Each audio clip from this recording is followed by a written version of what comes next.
Looks like we got a new friend!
Oh, hi everyone, and welcome to this week's episode of The Curse of Strahd. Thank you very much, Kelly, for your subscription, which came in right as the video ended. Thank you, good timing. Twitch Prime, 7 months. We're getting ready to have a stream, baby. I'll have to think of a name. Hi everyone. Before we go around and say hello to all of these wonderful, wonderful people around the screen, let's go through our usual things. So we have social links. Check out our Discord, our Twitter, and our YouTube. All of those are there. You can check all them out following those links. Also check out our Patreon, where you can support us for as little as $1 a month and find some free articles over there about RPGs and other cool things. Also check out our merch. Get a crest very much like this one on your chest over on the Redbubble site. And also head over to the...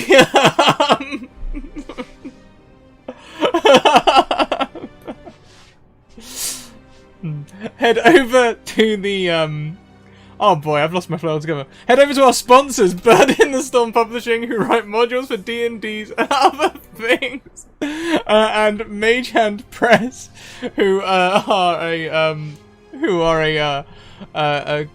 company that made the Dark Matter Alpha, a sci-fi expansion for D&D 5e, and a few other things as well. Also check out our tweet. Every 10 retweets gives some gothic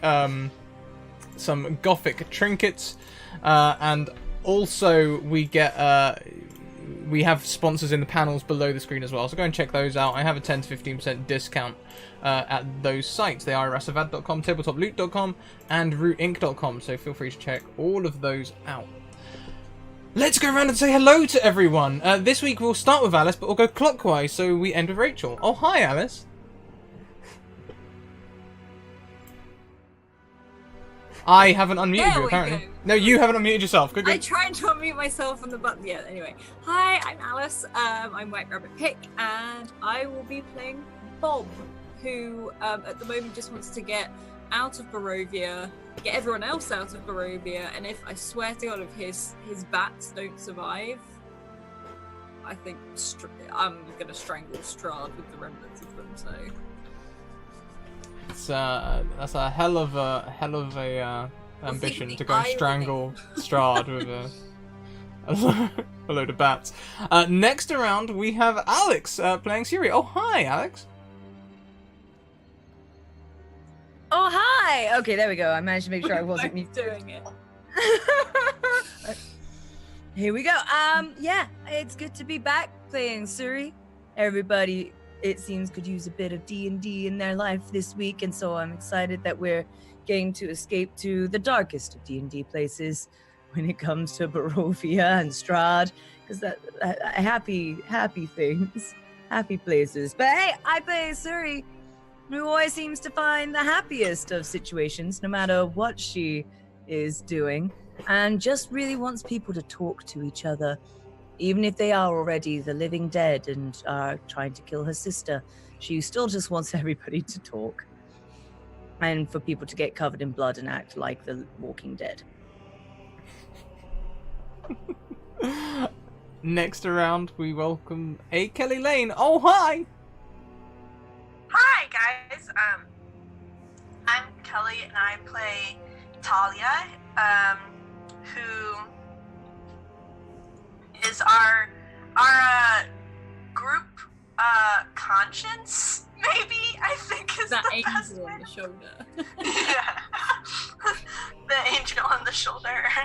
And with many of our group members, it's Strahd that's on the other shoulder, so it's a real battle. Quite literally, in fact, quite literally. And she doesn't really know what she wants, but she knows that she's somehow managed to align herself with a bunch of murder hobos after last week. So we'll see how she handles that this week. What? No, murder hobos, they were gonna eat you. Lastly around, and kindly volunteering to do this week's recap, is Rachel. Oh, hi! If you can consider a bunch of to be a recap, then yeah, absolutely I'm doing the recap this week. I can't wait. I can't wait. Hi, my name's SoBaby190, or Rachel here on the internet, and I'm gonna be playing Sophie, the older sibling of the lovely Suri. And the mirror stuff happened last episode, yes? Yes, it did. Yes. So we're gonna go from there. After we got done killing a bunch of people, a bunch of cultists in a basement, Sophie went up with her crew and said some creepy shit to a mirror. There was a weird guy who didn't speak with a dagger who we played a game of charades with, which we really should stop trying to play games with demons and bad things in Barovia. But turns out he was like a really fancy hired assassin. You tell him to kill somebody and he'll do it. So the moral dilemma was thrown around. I think Sophie and Sturdy were going to send him after one of the two werewolves in Barovia. Just, hope to 50-50 chance that he killed the one that got her bitten in the first place. But then I think as a group, we all kind of decided that maybe we'd taken enough lives for the time being. And we covered the mirror back up. I just want to highlight that sentence right there. Yeah. That we'd taken enough lives for the time being. Please continue. Time being. And then that is where my player memory falls off between the 3 and 4 hour sleepless nights that I've gotten the last week, and I kind of teeter off. We find a clearing full of cannibals or something? Well, And then- so then we went and met up with Mordenkainen and the other guy, and we were gonna go save his sister / find some more objects for Strahd destruction, and Yeah. then we ended up wandering into some kind of ruined statue, temple-y place. Yeah, you started walking towards Strahd's castle, but the mists had other ideas, as you got lost in the mist, and soon you ended up in a snow-topped mountain. For me, the most memorable bit of last week was Shuri trying to stab someone, completely missing, and then trying to That's like right. proper wing again. Yeah, that was. Oh yeah. The So we elaborate did ruse go is with the people. tale. Just kidding, I take it back. Yeah, let's see. There was 5 berserkers, a gladiator, and a dire wolf, and you didn't leave a single humanoid standing. Yeah, but didn't I like fall twice? I don't think you falling was really the highlight of that fight. It was almost certainly Shuri needing saving from Frozen, dude. He was frozen in time. He was frozen. Bob actually had to come and remove you from the frozen person because you could.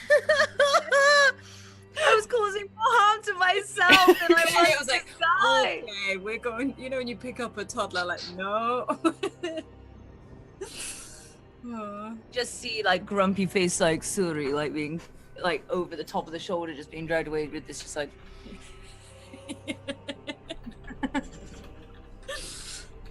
And then Mordenkainen said something snarky at the end of all of it because Talia wasn't willing to stab people who couldn't fight back. He's a snarky butthole. Bob Oh, punched him. Bob punched him. Good. That's where we ended things. Yes. Did Bob land the punch, or did we end with the punch being thrown?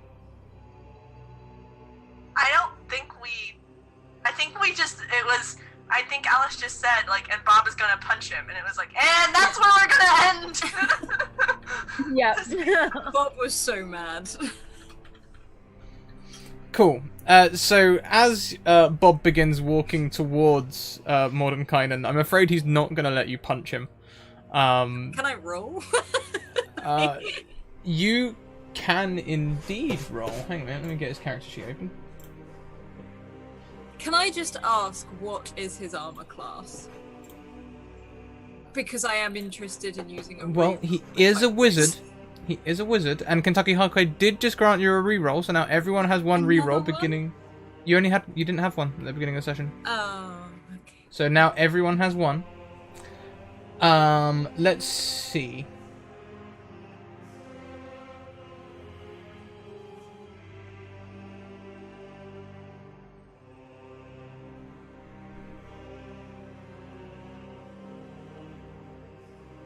I can't find my pen. How will I remember my reroll? Oh yeah, the taco note. The what? The taco post-it notes, look. You can indeed try to walk towards and punch Mordenkainen. However, in the meantime, they...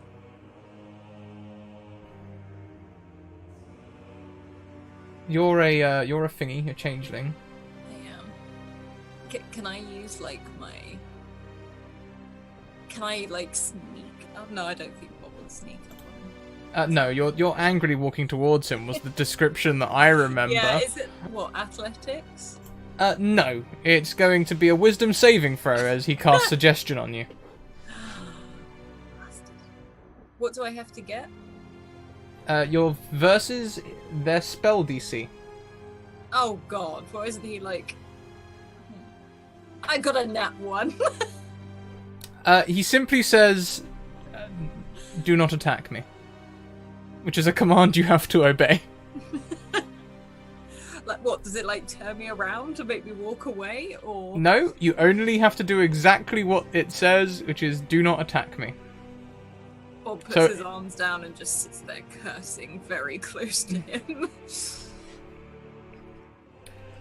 Now then, it seems to me that the four of you are nowhere near ready to face Strahd. I wasn't sure about entering this place, but it seems as though the mists might have done us a favor. I think tackling this tomb and its mysteries will, perhaps bolster you up a little bit. What say It's you almost all? as if there was an omniscient party member who knew that we needed to gain some more experience. Is that an accusation? Yes. Just a little bit. Well, as it happens, I am slightly omniscient, yes, and I have looked a little way. And yes, at the moment it's going to be a complete wipe. Well, before we go any farther into whatever this is, I mean, well, first of all, I think we're gonna have to, because that wolf is still around. I think No. we could all use a break. Yes, we could take a break. Unfortunately, the wolf was hopping it down the mountain. I was standing a little ways behind Suri and saw it running through the snow. It's almost certainly one of Strahd's wolves. So he'll still know where we are, if it wasn't him that put us here in the first place. I've gotten used to Strahd just knowing where we are all the time. Yeah, he's kind of a dick like that. He's sort of, oh really, and sort of like side-eyes Sophie. Almost like non-intentionally, just... Would she have caught that? Could she try to catch that? What's your passive? Just Oh so crap! much Passive hate. is what is that? Wisdom. Your wisdom modifier, right? Perception modifier. Just your perception modifier, 10 plus your perception modifier. So it's 10.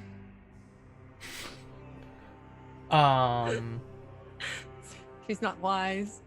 That's okay, because he's not particularly, I think this is a charisma thing. Oh yeah, you totally catch it! You totally catch it! So what does he do? He just like sort of like, he's like, Talia says I'm used to having Strahd know exactly where we are, and like, yes, I can imagine. She's gonna kind of double take. What do you want? Nothing, I'm just wondering if it's only you looking through your eyes.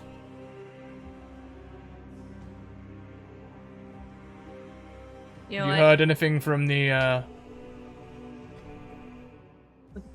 the big crazy guy? No, I haven't heard anything today. Oh, that's But, good, I you know, suppose. Maybe he's being too much of a wimp, and she's gonna like scream into the sky like she does every time she yells out at Strahd, "Big old chicken!" And she's gonna start like making chicken noises, flapping her arms a little bit, getting And really. Suri will join in with the chicken thing at this point. Like, yeah, like, Guys, we... Lightning strikes a statue outside the temple, and thunder rolls loudly all around, and you can hear portions of stone falling down. In fact, blocking your exit way out of this room. I think halfway through with the thunder starting, she's gonna be like, "Oh, weather! I'm so scared shit!" And just like, Bob is just watching both imitate chickens, watching them walk up and down. I agree, though, we can take a rest if you'd like to take a rest. I feel like all I do is spend time sleeping.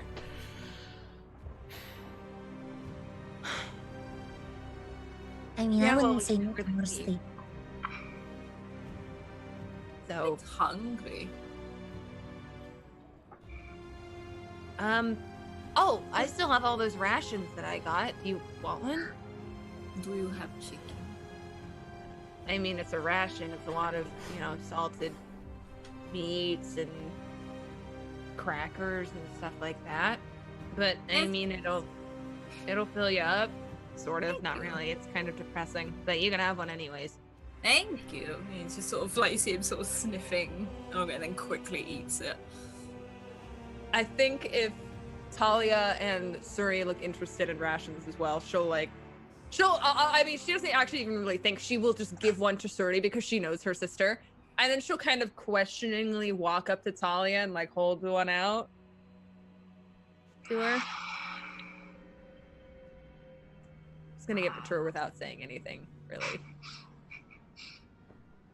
And she's not gonna give one to Mordecai. He still owes us for the chickens. Where's my gold, old man? I'm not used to paying for things, I must say. Why? Yeah, well, the rest of us are. Sometimes. Fair. I will pay you back when we get back to the town or something. I don't have any money, is the short answer. None. You don't have any money. I mean, imagine the whole being crazy for a while thing affected that. Wait, sanity affects your income? Oh, well, you're screwed, Sturdy. Oh, I'm When it fucked. I need affects to your go ability talk to my work, accountant. yes. I need to go talk to my accountant. This is really bad. I'm your accountant. What's an accountant? Well, she holds me accountable for a lot of things. Mostly she holds me accountable for where my money goes. And all your life choices as well. Do I need one of those? I mean, you are an alcoholic with one leg and who also has like a... The What's identity. the problem? Yeah, identity thing, yeah, right? with an identity thief You're kind of twin. screwed, Bob. Oh, man. I sort of looked at it. Sophie, will you be my accountant? Oh, absolutely. Thank you. And You're he welcome. continues to eat the jerky.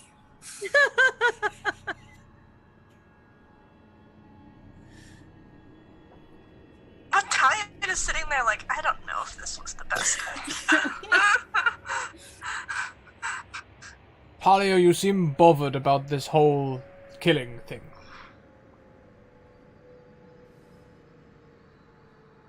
There's no honor in ending people's lives that What? can't fight back. What about a vampire lord's life?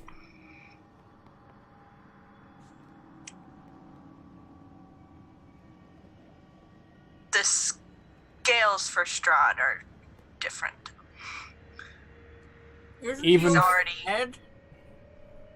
unfrozen, they would have killed you. Frozen, you struggled to kill them.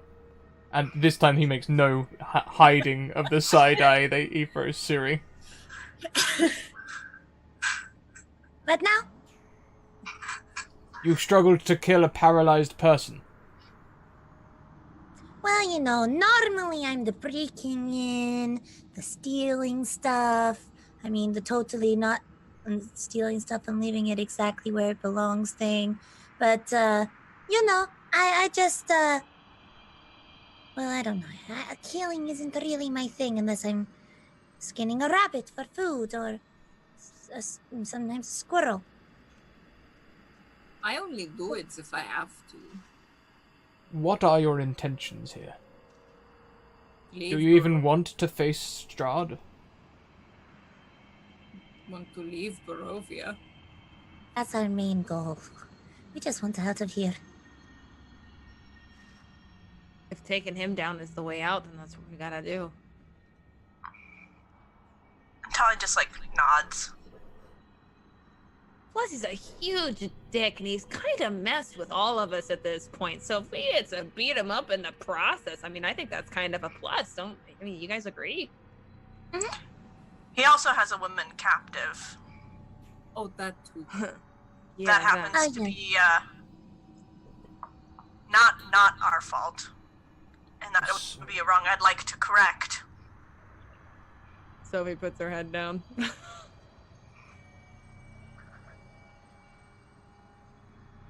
So I ask again, are these coincidences? Or are these a statement of your intentions? Do you wish to free the girl, kill Strahd, and attempt to return this plane back to the mortal sphere?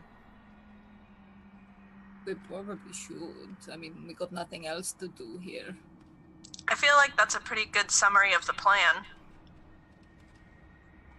Well, then I'm afraid killing is a part of it. On its own, it may not be an honorable or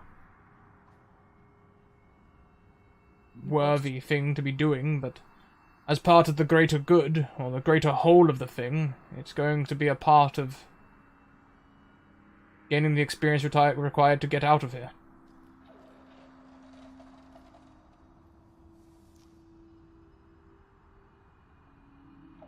I mean, of course, we can always stay, perhaps we could take up residence in one of the nice houses in Valaki or Barovia. And be happy all the time in Valaki, or miserable in Barovia. It's entirely up to you. We just said we wanted to leave Barovia. Good. Then killing is a part of it. I'm just offering you alternatives.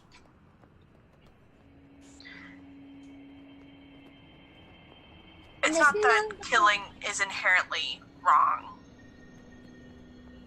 It's that it should be a last resort. I believe when it comes to Strahd that that's where we're at. Oh, I will say, whenever anyone tries to hurt you, I'm not afraid to bring out my dagger.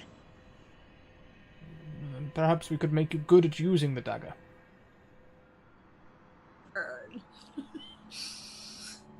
Yeah, we're working on that, right, Suni? I'm used to moving objects, to be fair.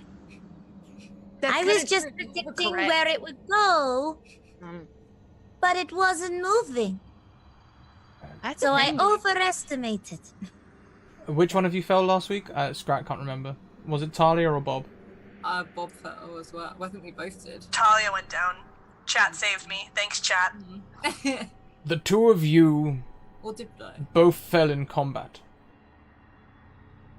It's not the first time either. With the moving if I hadn't frozen the opponents, who knows where we'd be. Now, Sophie, you showed a lot of creativity in your maiming and killing of that champion, but it was perhaps slightly more sadistic than efficient. Hey, I'm a short person. I just did what I could reach. You ever study the human body? I mean, I haven't, but I've heard a story about some dude named like Achilles, and his heel was just like, it was really dumb. And then I know that there's like a thing in your body that's kind of named similar, so I kind of. It's like, I mean, like, if you imagine having a really bad paper cut on your ankles, like, you wouldn't be able to walk, so I figured, why not? We'll just go there. And... You were soaring at her ankles for like 12 seconds. You try to get through leather boots with this dinky thing, and she holds her dagger up and waves it around. It's still got, like, dried blood on it. So you can Probably see... should get your phone. Yeah, actually. So you can see why I think you could become a little more efficient at combat. Unfortunately, we don't have an army base or anything like that to train you, like we would back in the capital cities in the Sword Coast or anywhere else come to that. But what we do have is a temple full of potential cannibals, wild men, and who knows what else. Well, you're Did you really just say cannibals? You heard them cry out that they were going to eat us, didn't you? I thought that might have been more of like a philosophical statement. Is this crazy guy suggesting we go through these rooms and mow down every crazy person in here? Now that's sadistic. Not every room, but... No, just more than this one, huh? Yes, our friend from the camp, Casimir, says that there may be a thing of great power here, something that his people used to visit as a shrine. Perhaps that too will help us. So you want us to kill people and steal something? I know you don't have any qualms with stealing something. Me? The group as a whole, I thought. Are you not all in on your little hijinks? I don't steal. I bought these bats with my own, with Sophie's money. As he sort of holds them up. Okay, perhaps we're missing my point slightly. The things in this tomb are not owned by anyone. Oh, so it's finders keepers. If you I wish. like that game. What? So if we find something, worthwhile, you're not gonna, be all hoity-toity and judge us if we just kind of take it along for the ride. You can't judge us. You stole our food. Yeah, that's right. Sophie, Bob, I have been adventuring for over over 5 centuries. If you think that I haven't been into a tomb and taken every valuable thing until I couldn't walk anymore, you are mistaken. I just figured you couldn't walk because you're old as shit. No, I had to drop a large sack of potatoes before I could continue to move. I'm sure we've all been in that situation before, where you're weighing up what's more valuable, the gems or the food. Potatoes every time. No. I mean, that's why you just have what? You just get a sibling, because then you don't have to choose. One of you carries one thing, the other carries the other. Bang, bang, you're good to go. One of you has the potatoes, one of you has the gems. With the gems, you can buy more potatoes, but with the potatoes, you already have the potatoes. We've never bought more potatoes when we had potatoes. Bob looks to Ty. He's like, "Are we carrying potatoes?"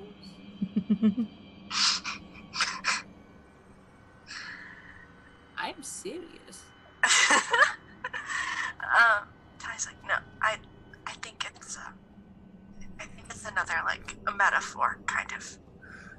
Okay, I'm sorry. I will get better at these. That's okay.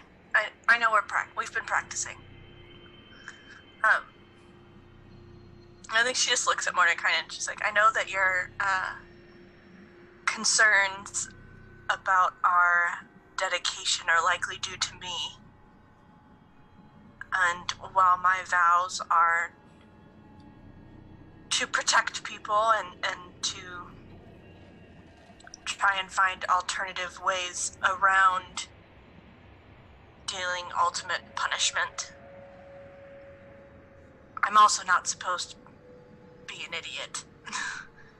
And I know that we're in a sticky spot when it comes to Strahd, and that all of us could use some practice, as well as whatever help we can get, frankly. And if these tomb is full of violent and people eating people, I can't think of a better way to practice that is also at least not evil. That is not where I intend to stop. In fact, I suggest that whilst you take on the temple, I oppose you. Strahd... What? Strahd... I've fought Strahd before Okay, a year ago. I fought Strahd before. If you think that it'll come to some final showdown where it's us 5 versus Strahd alone, you are a fool. Strahd is a strategist. He never attacks if there is even the slightest chance that he'll lose. He always attacks with allies, and he always uses cunning and trickery to get an advantage. So at crucial points during the dungeon, I will try and help the creatures attacking you. However, should you look like you are going to fail, like you did at the entrance to this tomb, I will turncoat, stop time, and put you back on your feet. Wait. You're going to attack us? Isn't that counterproductive? Think of it as training. Why would you attack us when there's already so many people attacking us? Why don't you train us here? Because I cannot train you here. You will need to learn to focus on the greater objective and which enemies to take out first to be able to focus on me. Strahd is a strategist much as I am, and a powerful sorcerer. I don't like wizards, they talk in riddles. I'm so confused as to how this works. So, do you remember back home when we would train sword fighters? Well, and they would attack us? Yes, but he wasn't a wizard. He had a stick? I had a stick. But Strahd's a wizard. If we need to, or equivalent, we need to learn how to defeat him, not just men with sticks. I don't have magic, Talia. I don't know what to do against the wizard. And that's why we need the practice. And it's like it clicks, he's like, oh, like as he suddenly realizes what it actually is. Okay. And he pulls out his rapier, he's like, I've got my stick. Come at me. You will not be using sticks. You can use real weapons against the others. I will merely call out when you are dead. I'm sorry, did you just say call out when we're dead? Yes, I won't really cast 9th level spells on you to kill you. I'll just hope that you What's notice a me 9th casting them. Right, this is exactly my point. Okay, so, spell... I'm not going to explain... Actually, no, wait, you are a spellcaster. You need to learn this. And you two, sit down. Spells have levels. Different levels require different things. I doubt you'll ever be able to cast a 9th level spell. That is usually reserved for wizards, but you'll certainly be able to cast 5th level. We class them as levels to denote how powerful they are.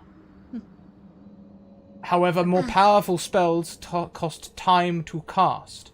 So if you see a wizard waving his arms around, green glowy things, you need to bash him in the head double quick. That is how a non-magic user stops a wizard from killing them. Got it. And as a spellcaster yourself, if you are trying to cast anything more tricksy than Mage Hand, he says casting Mage Hand and pulling your dagger out of your belt and passing it to you, then you will need to watch out for wizards casting spells. Oh, How many wizards are there? In the Sword Coast there are a great many at the university, but 9 of note, including myself. Whether they live or not, I'm not sure. Like there's 9 more of you? Yes. The Circle of 8. And me. Okay. okay. So we're training then. Is this what this is? Should I be taking notes? I think No, we just need don't a- die. That would be the best. No, I know how to do that. I think we need a montage. You, No. Eye of the Tiger. We need an amber temple. Dun, dun, dun, dun, Only we had a bard. dun, dun, dun. So I guess I should help you too, really. This is Casimir from the back. If that's his accent, I can't honestly remember it. I think it was a bit more eastern than that. Well, are you going to come at me with a stick? No, I guess I'll be along your side. I don't know anything about wizardry or sorceries. Okay. Okay. So do we just go in here? Like Bob turns to the wizard. Are we ready? Do we not need to rest first? Let's rest first. Hey, can we sit down? Okay. And I mean, Bob, not that I got hurt, but Bob just sits where he stands. I think Sophie would go sit near Bob and mess with his tail just a little bit. Yeah, he doesn't know you're doing it, but it flicks like away every time you try and touch it. Just like touch it, and then when it flicks that way, she'll go. Yeah, it's like he's not registering it, but his tail is. Well, whilst you rest, I'll go and prepare. I'll see you shortly. And, Mordenkainen does what I like to call the Ganondorf maneuver, where he passes backwards through the door. That guy gives me the creeps. Not really a fan. There's not my like favorite 8 person. more of him. That's 8 too many. There's 9 too many. Right? What is that? Is it like looking back at his tail? Oh, hi. Oh, this is okay. Just wondering, as long as it's not a I'm not gonna cancel. pull it. I'm not gonna pull. I never pull. It's true, you don't. I've tried really hard ever since you told me not to. Well done, Sophie. Thank you. Thank you. Jerky? And he holds it out just to the middle of the center of all of you. I'm sorry, I don't have potatoes. Burger's so good. Good. You just gotta chew it more. Oh, I've been chewing this bit for like 10 minutes. All the time that guy was talking. It doesn't go down. Good shoe leather, though. Hmm.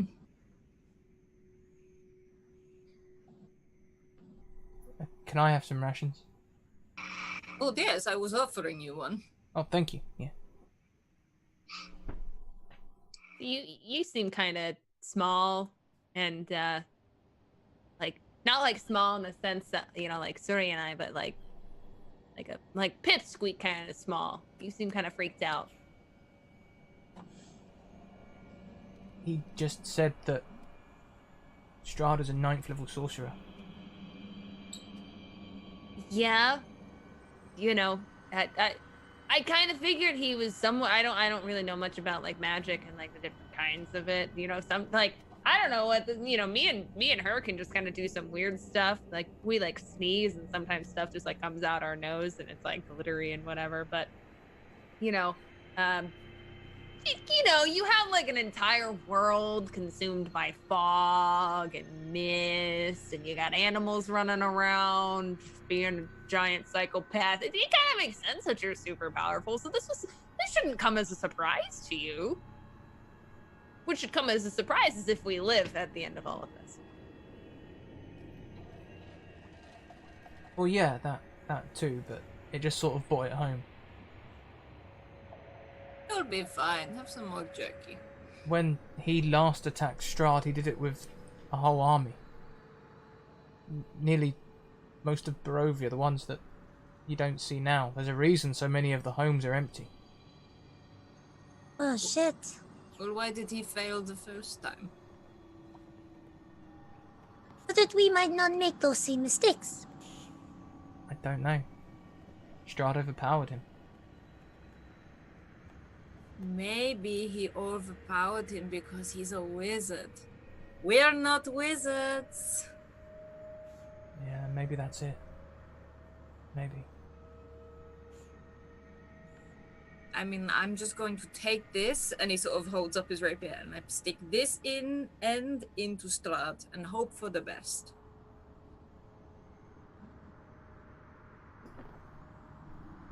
That's how you kill people, right? Well, yeah, I mean, Bob, aren't you trained like a body? Shouldn't you know this? Well, I know, but it's a simple process. You get the pointy end and stick it into the other man. There's like parts that like are a little bit more effective, right? Well, yes, but I don't want to confuse the man.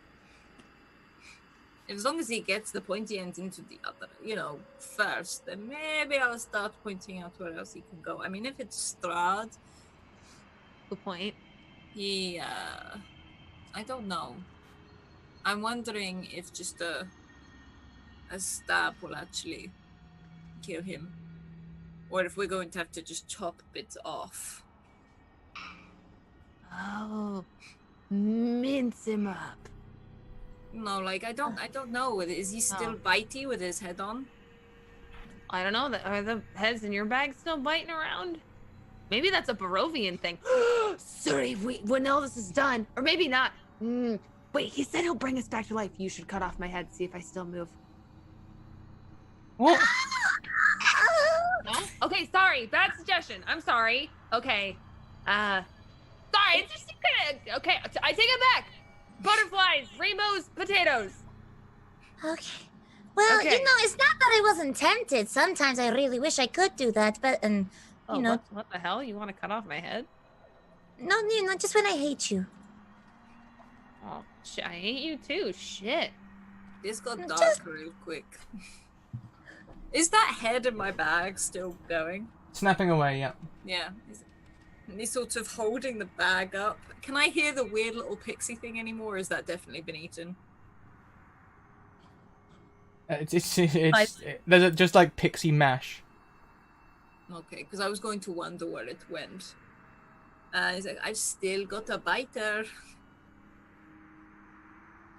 Maybe this will help against Strahd. Just, Oh, I could put it on some rope. I bet that would be good. Oh, you could swing it around and Like it'll a bitey thing on a rope. bite. Yeah, that's a great. I got him some rope, and she's gonna go into her bag and pull out her rope, hand it to Bob. I am both horrified and enthralled by this idea. Bob's gonna open like the sack like really carefully to have a look. I'm not sure what you're expecting. Yep. I want Yep. to lasso it like a Oh. little. I mean, yes, you can lasso the snapping head inside your bag. I sort of pull it out on a piece of string. Oh no, well, rope. I mean, it's not like he'll suspect it. It's the last thing he'll suspect, a head on a rope. I don't think it's going to be the most effective weapon, honestly. And Bob leans forward to this person, like this head to him. He's like, "You not scared of it?" Oh, not really. It's just a head on a rope. And I hold it inches from his face. He just like takes a step back. I mean, it doesn't have any will of its own if you're not, you know. It's But biting. it's Is this? Yeah, like is it biting constantly? Yeah, especially when it sees the person. It's like he's like, yeah, but it hasn't got any free will. I mean, I doubt you've had years of training in that, have you? But someone who's had years of training in the sword, I'll take your arm off. Not at a distance, they won't. Look, okay, you don't like the head on the rope, and I just stuff it back in the bag and tie it up and put it back on my belt. Sorry, I didn't mean to offend. You didn't offend.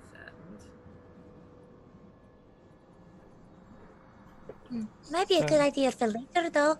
Maybe if one of those cannibals comes around, we could be like, this is what we do to you, kind of thing.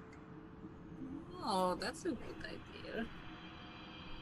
So, how long are we resting now? Can I put my head down for a bit, or are we just like, you know? Well, we can sleep.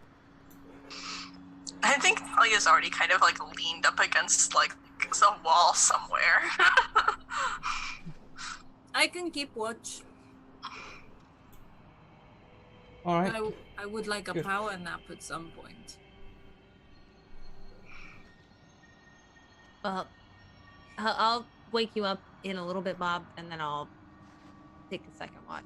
Okie dokie. I should come clean about something too. Really, produces a small fireball. I'm also a spellcaster. Okay.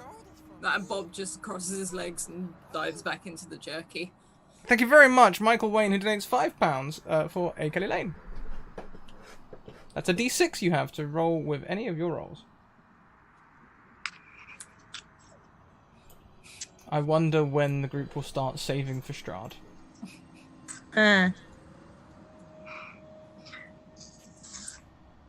I wonder if the group will start saving for Strahd. I feel like this is like one of those like, I wonder when they will start saving for Strahd. Hint, hint. No, I was genuinely just curious.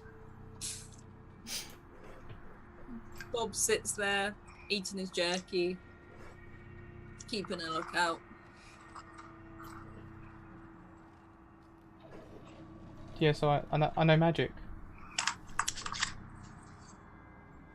You All right. know how just to do the fire thing, or what? No, I know a few things. I can. Before I became one of the Vistani, I was kind of a magic user. Kinda. Kind of? I led a party of elves, or rather a group, a wandering tribe, I guess, and I was there. Right, and you were their magic person, or they were all magic people?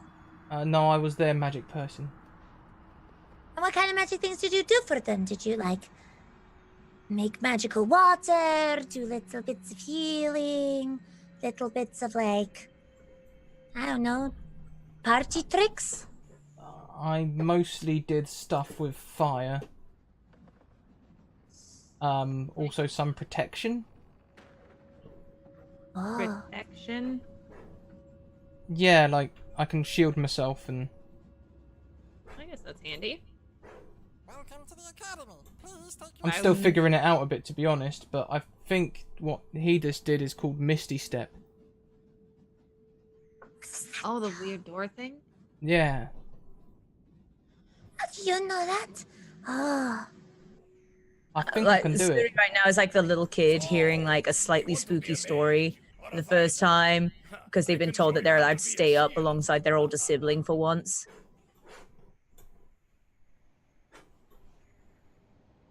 So why can't, why can't, like, the three of us do that?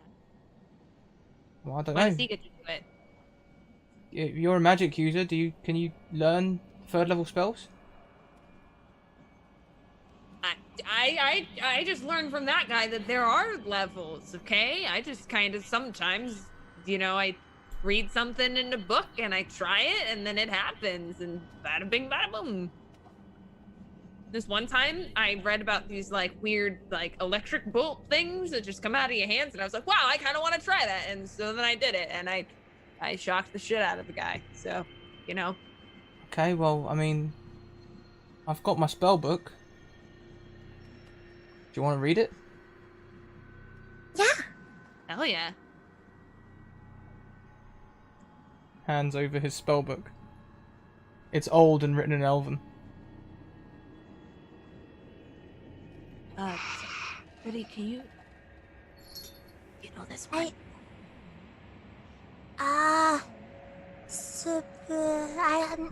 No, I really can't. I think And in I think- halfling she's gonna say to her sister, this is bullshit. And I think Talia would, like, kind of like one eye open at this whole magic conversation, because she knows that she can do things, but she doesn't think of it as magic. It's blessings. And she'll look over at their shoulder at the spell book and see that it's in Elvish, which she can read. What is the highest level spell you can cast at the moment, Talia? Yeah. I think it's just 2. You can see in this book the spell Shield. If you already know these, you already know these. You can also see a spell which you don't think you're capable of doing yet. The words are long and complicated, but it would enable you to fly. Oh. I can translate it if you want. Look, I know how to do the simple ones like Mage Hand, Prestidigitation, Firebolt, and Light, or some really more powerful ones like Cone of Cold, Invisibility. Wait. Did you say invisible? Wait a minute. That's possible? That would make shit so easy. She whispers over to her sister. There's 2 kinds of invisibility. There's like simple invisibility and difficult invisibility. I only know the difficult way. Well, why would you only learn the difficult way if there's an easy way? It's more powerful. Oh, well, that makes sense. I mean, like, are we talking maybe the simple way? If we knew it, maybe we wouldn't have been caught totally not stealing a cow kind of thing? Or what? As long as you concentrate on that spell, you should be able to, you should be able to keep it in mind. Thank you very much, Make Believe RP, for the sub, and thank you, Michael, for gifting the sub. Make Believe RP, you have a retweet to gift. And also, we've hit our sub goal for the day, which means we get a trinket. And by a retweet, he means a reroll. Yeah, that's exactly what I mean. Thank you. Bob! Oh no. Please roll me 1d100. Yes, I And Bob, you also get the reroll. Oh, thank you. 49.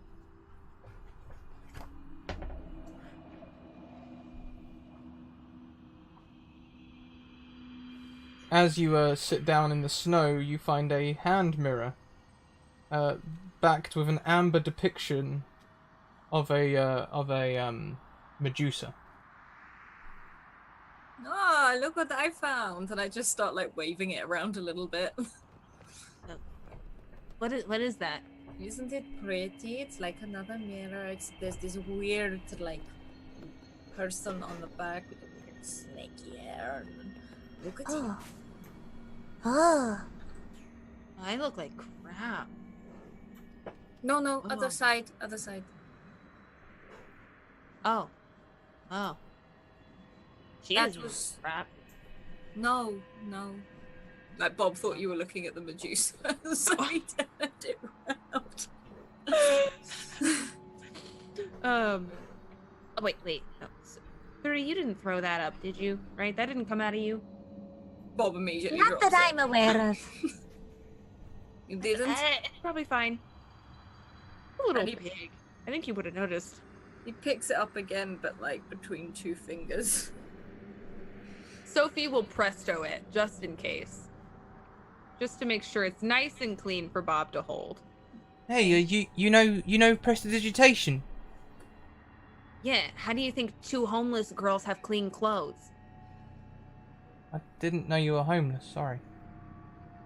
Oh, it's no big thing. I think, we've kind of just, This is what it is. yeah. It's all good. We've, just, That's Mom's it. not that great. Grandma died when we were young, so we just, I don't know. Father went out for, Oh, was it tobacco meal? pipe a long time ago and just didn't come back. It's God, what did he say? He said be back in like 10 minutes. That piece of shit. yeah. Like you see Bob's face drop, like, and I he like just, to think like one arm for each. And he's like, oh no, just like pulls them both in. Like, I'm so sorry. That's horrible. I'd like to sorry think you've that had the it girls are like unfazed by this. Like they're like, yeah, we're homeless. Like, what of it? We're homeless and what? Like, But we always had each other, so it was okay. And Sorry, Bob's it's just my fault. like on your heads. That does Yeah, explain it's the okay. cow. Does explain the Yeah. cow. So, I shouldn't have done anything about it. You can have the cow when we get back. we have enough money now and stuff. I still have some stuff to sell. I don't think we're gonna need a cow. So, I'll get you a cow. And he's just We still want a cow. And I think Talia's like a little confused because this is more emotion than she's seen Bob display maybe ever. Aside from when they thought they were, or when they originally realized they were an alcoholic. Yeah.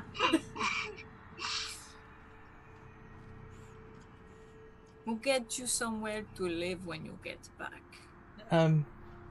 Sophie, can I try something on you? It requires me to touch you, just on the shoulder or something. Bob immediately stands up. No, it should allow you to read my spell book. It's a spell Oh. that should make you understand languages. as long as your hands aren't like clammy and gross, yeah, go for it. Presto. And he casts comprehend languages, so for 1 minute, as long as you're touching the book for 1 minute, you should be able to read it. And I'm going to wild. put Kazimov in your character sheet list now, and you should be able to see all of the spells that he has stored in his spellbook. If there are any that you're interested in learning, you'll need to destroy some money to learn them, and it will take half an hour.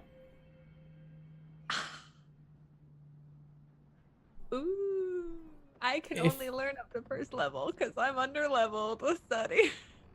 Crap. What I'll say is, I'm intending in the next 4 sessions, that's, okay, big reveal, meta reveal, I'm intending to get you to level 9 or 10 before we take you to Strahd's castle. So if you want to learn spells that you will know at 9 or 10, I will allow it because you'll unlock them in the future. You might not hit 10, so if you learn a spell that you can only do at level 10, you run the risk of never being able to use it. Also, if you don't have the correct amount of money, you'll have to destroy an item that is worth the same amount or more than the amount of money to learn it. Even if that's like 1,000 gold necklace or something. Well then. I think Sophie Right. has all the money anyway. Yeah, she's got. She still has a box that's worth 75 gold. She has 3 necklaces that are 750 each, and 1 diamond ring that is 1,000 gold. All the while, she has 14 platinum and 81 gold, and 3 copper that she started the game with. You're holding on to them lucky coppers? Those are her lucky coppers. She's never getting rid of them.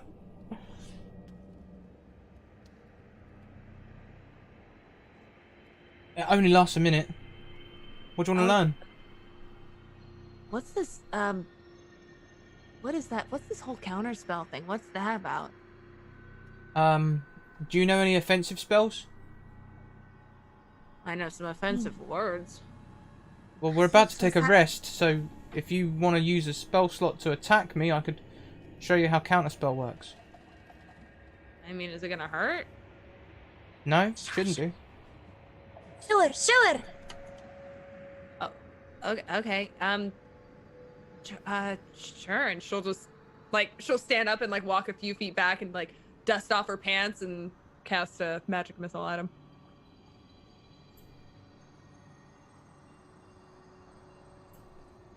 He casts counterspell. As your magic missile approaches, it is, I think, the only spell. Is it the only spell, or is that a different spell? Oh yeah, your spell just goes mute. It just stops. You see it just he waves his hand and the free spheres just counterspell. Where'd it go? I don't know. I've seen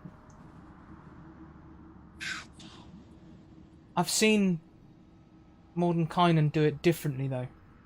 He did it once while we were all together, but he had a rod in his hand for just a moment. Huh. I don't know what the rod does, but it seemed to glow after he did what I just did. Well, he's kind of weird. He's got all kinds of weird items and magic and stuff. So maybe it's some of that weird, I don't know what he was going on about. Some 9th level shit. Oh, yeah, that's a good point. I have no idea, though. The stronger the spell is, the more likely this isn't gonna work. If it's a weak spell, like the ones you can cast at the minute, no offense, you only need a gesture. That's the nice thing about it. You just wave your hand and it goes.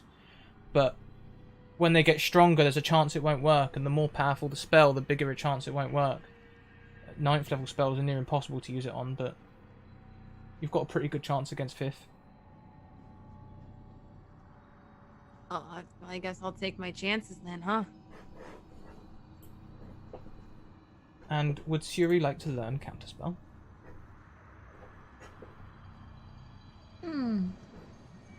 Yeah.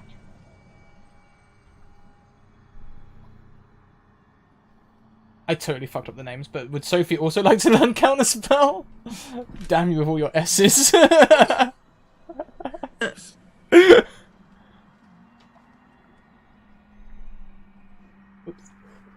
Also, chat is pointing out that we have hit 10 retweets, which means we get another thingy to thing. And this time it goes to Talia.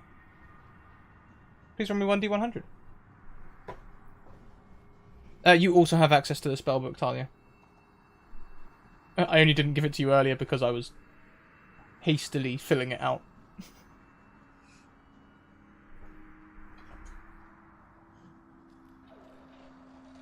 Another 49? Is that not exactly the same roll we just had a minute ago? Yeah, that's what I rolled a second ago. I Roll can again. reroll. Yeah, don't. You can't find the same mirror. That's crazy. I dropped it, and you pick it up. You find a little black book. Its pages are blank.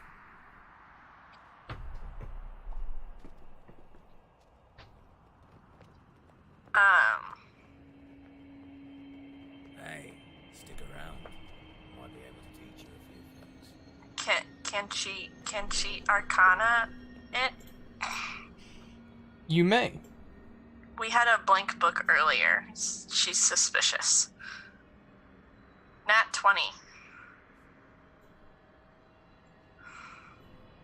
On a nat 20, you will know that this is indeed a magical item.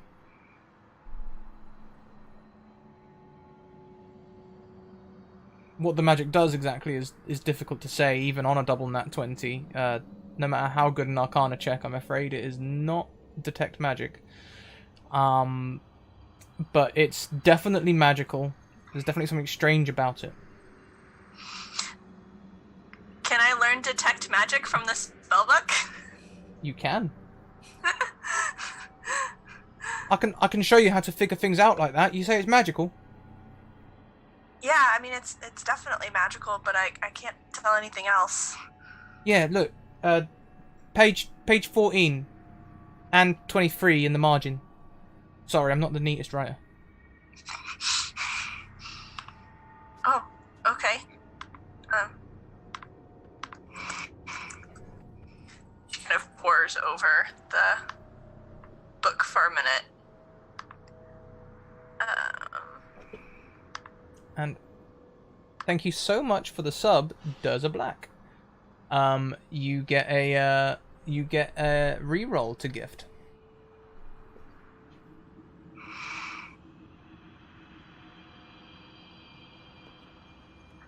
Oh, it's a gift sub. Thank you, Michael Wayne. Yeah, and when it takes you, like I say, it's going to take you half an hour to learn these spells, and you need to destroy an amount of gold. We'll say it's 40 gold plus 10 for each level, so a cantrip you can learn for 40 gold destruction, but higher levels is plus 10 per level until you get to 5th, but I don't think any of you will be learning anything above 5th. Well, Talia will need to destroy Sophie's gold to do it. I'll let you have that discussion. Bob's just eating the jerky. Sophie's sitting there like feeling super happy about her book, and then Talia comes up like, "Yeah, can I destroy some of your gold?" How does that happen?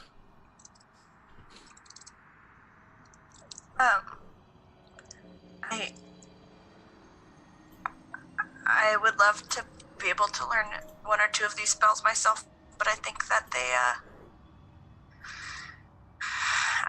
doing so requires, some kind of sacrifice, and Yeah. I think at least one of us should be able to cast detect magic, especially while we're in this tomb, and if we end up under Strahd's castle, we need to be able to see what's coming for us. And I'm fine if I don't learn it, but maybe you should then.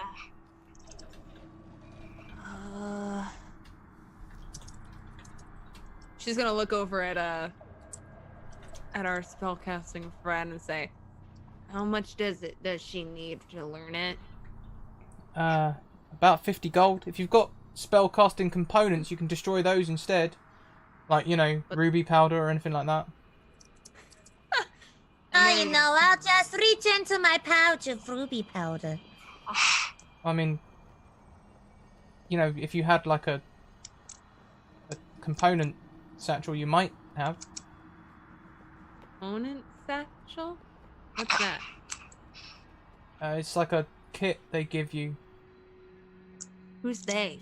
People give you bags of rubies? Where? It's part of your, graduation or something. They only give it to those that pass. I didn't ever do it, but I've heard stories.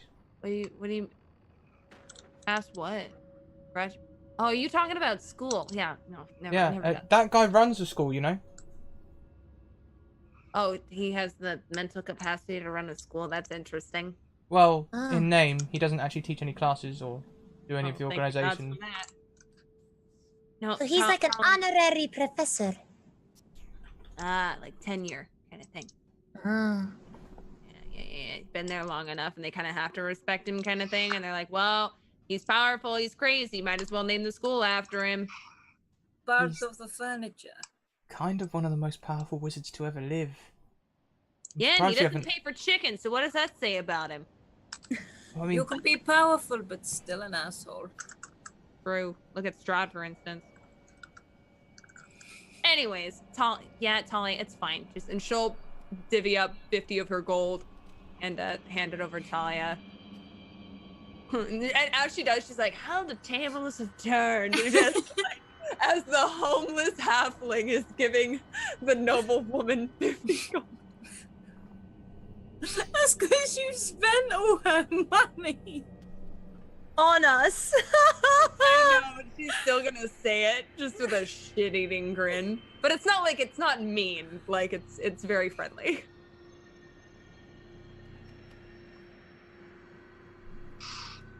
anyway, I'm gonna get some sleep. Good night. And Bob's Looks like we like, got he a sort new of finished the friend. deck. He's now looking at himself in this mirror. Thank you very much, Soulbear RPG, for the raid. Welcome in, raiders, and enjoy the show as we start our training montage for the assault on Strahd. And we start, as all good training montages do, with a sleep. Bob isn't sleeping. He's admiring himself in the mirror. It's the first time he's really been able to look at himself properly. Bob, do they have all their hit points? Bob does not. That's why Bob needs to nap. Okay, so as Sophie will take second watch because she could take first. She doesn't.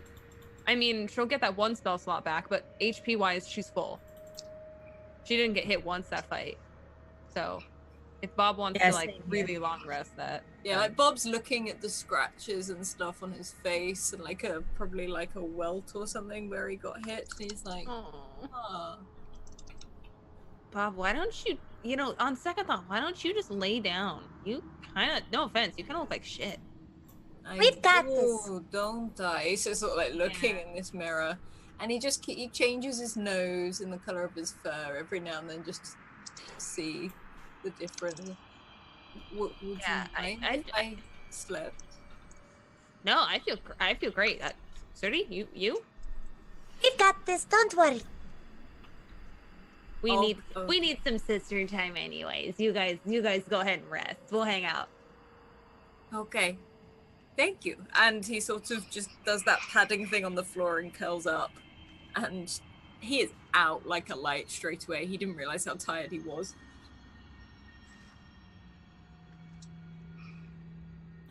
Looks like we got And a I new think friend. Talia has kind of taken up a chunk of wall next to Bob. And Welcome, raiders from Jess, Go, JG. Welcome. We are starting our nap, ready for the training montage. And Talia and Sophie, are we still discussing the use of components in cash? So you have detect magic? I think I think I did. Well, that's cool. You don't need to destroy spell slots for. You don't need to destroy money for spells you already know. So I already don't had have it, so I could learn it. Or Sturdy Yeah. could learn it. Well, I think it might be better for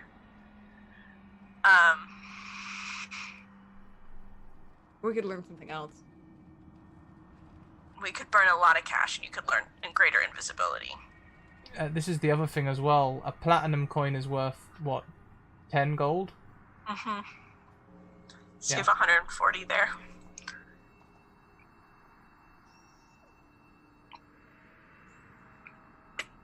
So, do Sophie and Talia sleep is the question, or do you spend the time poring over the spellbook?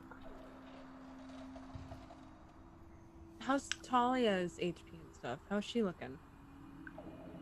I would like to to get get closer to full before going into this temple. Mostly, I want my spell slots back. But yeah, I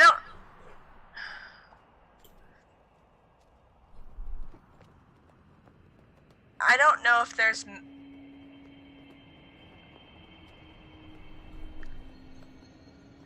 like Talia might maybe learn Misty Step or something to get out of the way, but she can do so much damage with this sword. She doesn't need many of these offensive spells. Yeah. But Sophie and Suri might benefit from having them. Yeah, Fireball would be nice. Just because, the only offensive spell she has is Magic Missile. The Fireball would be nice later on. For sure. Yeah, Fireball might be good. Bob starts running on the spot in his sleep. I think we should spend. Talia would encourage Sophie and Suri to spend the cash learning some spells for themselves, because she's gonna. It makes more sense for her to save her spell slots to be able to heal everybody, because there's no healing spells here. That sounds good to me. Yeah. So how much would it cost for... I mean, if you were to learn one... If Suri were to learn a spell, what are you thinking based on those? I'm thinking, admittedly, the invisibility. Greater invisibility. So how much Yeah. is for a 4th level, Grat? 40, 50, 60, 70, 80. It's 80 gold. That's almost an entire platinum, right? No, platinum's 10 gold. 10. It's 8 Platinum's platinum.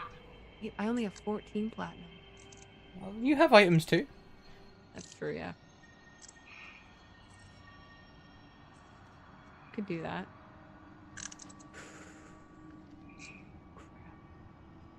Okay, so if Suri learned Greater Invisibility and Sophie learned Fireball, that would be... Math is hard, quick math. 150, right? 140? Did I do that wrong? 3rd level, right? So 10, 20, 30, plus 2 lots of...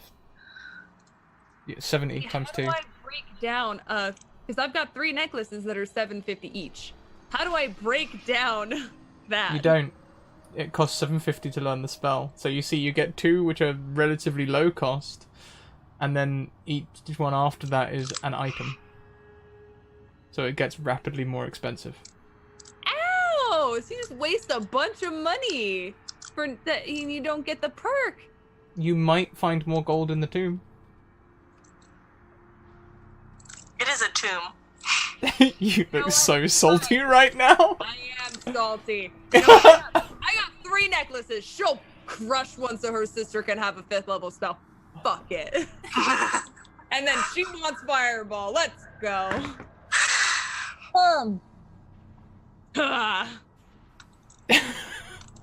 So did you take one of the most expensive, ones, or? It's a 750 gold necklace, and she's gonna crush it into the ground. Don't you have a box as well that's much cheaper? It's 75 gold. That's not enough. But you could combine that with some gold? I don't have enough gold after. I've only got 41 gold. Actually, 70. That's 120. And it's 140? Hang on a minute. So what level are you trying to learn? 3, right? 3rd. So that's And 70 then she's gold. trying to learn a 4th. And then the 4th, you were right, it is 150. Sorry, I thought they were both 3rd level. Okay. Oh my god, I can do math. I got this. Hold up. Well, you've got 14 platinum and then 10 more gold. That's 150. Okay. No, but okay, I'd rather get rid of the stupid box that I have, because I have a 75 gold jewelry box, Yeah. 41 gold and 14 platinum. And So Suri has a couple of things too. the 75 gold could be combined with 5 gold to give the 4th level spell. Okay. And then you've got enough platinum to cover the 3rd level spell. We're doing that then. There we go. So that would take you down to 36 gold and 70 platinum. 7 platinum, not 70. 7 platinum. Yes. And then get rid of my box. Okay. Cool. That's what she'll do then. Cool. And then do you all go to sleep? Yes. As we all go to sleep, we all enter calm, restful sleeps. At least most of us do. Talia, you go somewhere familiar. Your father stands, this time in full plate armor.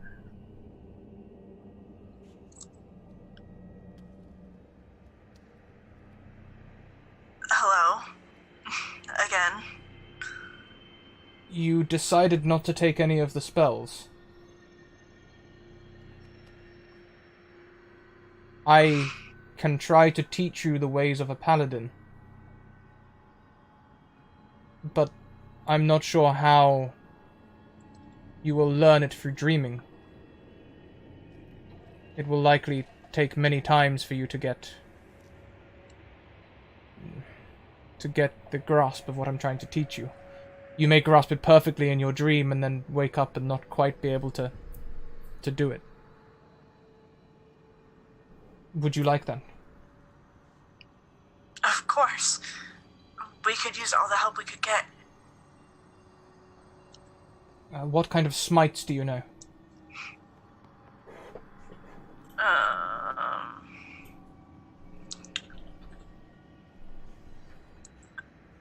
Well, I've been focusing on those. I know Searing Smite and Thunderous Smite and Branding Smite. You are awfully smiteful. Yes. The problem is we don't have anybody that can pick us back up if we fall to pieces. So I haven't been able to use them. More healing magic, perhaps. I need to be able to use, yes. More powerful healing magic would be nice. Okay. But I can already cure wounds. Okay. Do you know how to raise someone who's fallen recently? Revivify. No. Perhaps we should start with that. That sounds wise, as usual. Okay. So, this is going to take you, this is going to take a lot. Bringing someone back from the dead is a tough spell, especially to bring them back alive and not undead. It's an easy mistake to make. You're going to need to learn the verbal components, the semantic components, and you're going to need around 300 gold pieces worth of diamonds. I'm not sure where you'll get those, but maybe similar items would work. Maybe if one of your friends has something like a diamond ring or a diamond necklace or something like that, they might be able to trade it with you for being raised from the dead later on.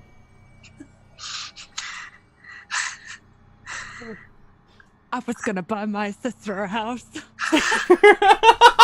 Go to university. It's okay, I'm going to get them a cow. And he will begin Try DM. taking you through the steps, using dream diamonds, which is really easy to consume, and he'll take you through it approximately 8 times. And anyone listening to Talia sleep during the 8 hours that she rests will hear her mumbling in different tones.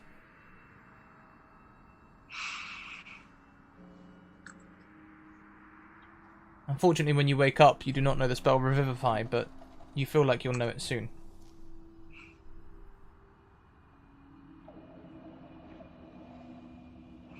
did you cast detect magic on the book? Yeah, I think she would have done it before she went to sleep. Ah, oh, I didn't.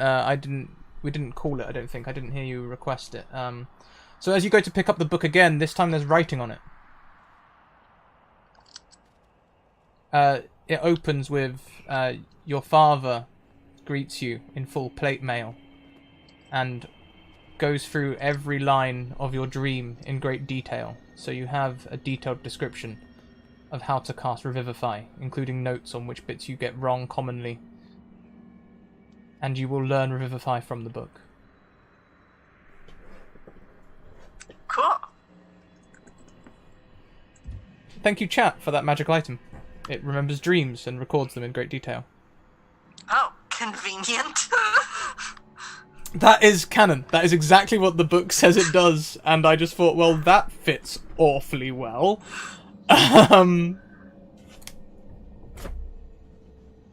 Each of you rise with new spells and full hit points and all your spell slots back. It specifically says it can't bring back severed body parts. Sorry, Bob. Half of my leg. It's specifically written in the text.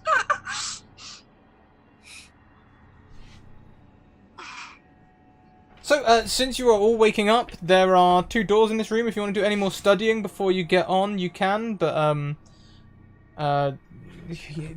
your friend wakes up, Casimir, and he's like, I'm a little nervous about giving the wizard too much time to prepare. I mean, I know Strahd's had plenty of time to prepare, but the more time we give the wizard, the more traps that he's going to lay. Bob is still asleep.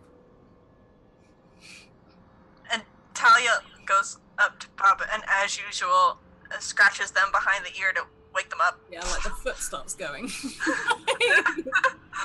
And he sort of, "Wah!" And he sort of jumps up. Normally you'd think he'd go for his rapier, but he's just there with the mirror instead, because he didn't realise he went to sleep holding it.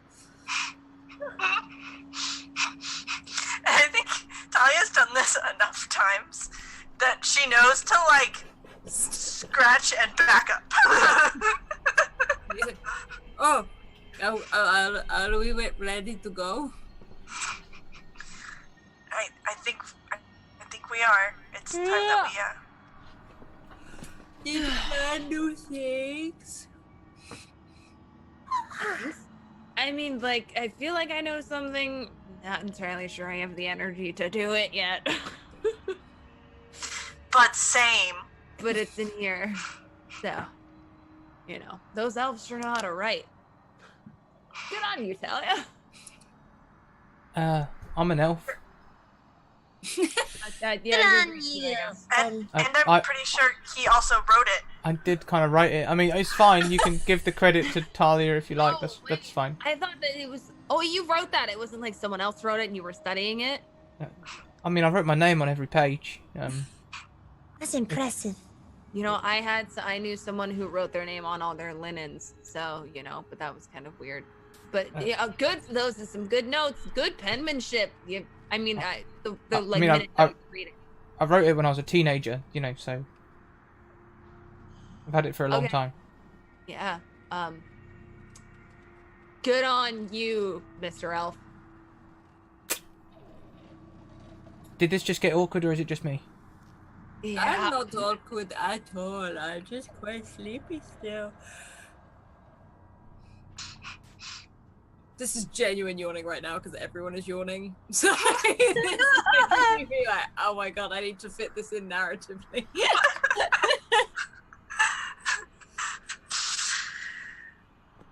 Okay, so there's two doors. There are 2 doors. There is one. Would you have remembered which way is north?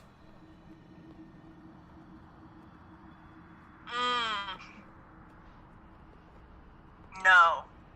So on the wall opposite from the passageway which you entered, which is now blocked, there is a set of doors in the far corner nearest to the wall, which adjoins the wall with the second set of double doors, as if it was going along the front of the temple. Okay. So would you like to go straight across the front of the temple, or left deeper into the temple? Talia would immediately move to go deeper into the temple. That is likely where the goods are. That is likely where the spoops are, and that is likely where the magical, mystical, what's-a-majigger that we might find here is. So, Both Okay. always follow Talia, so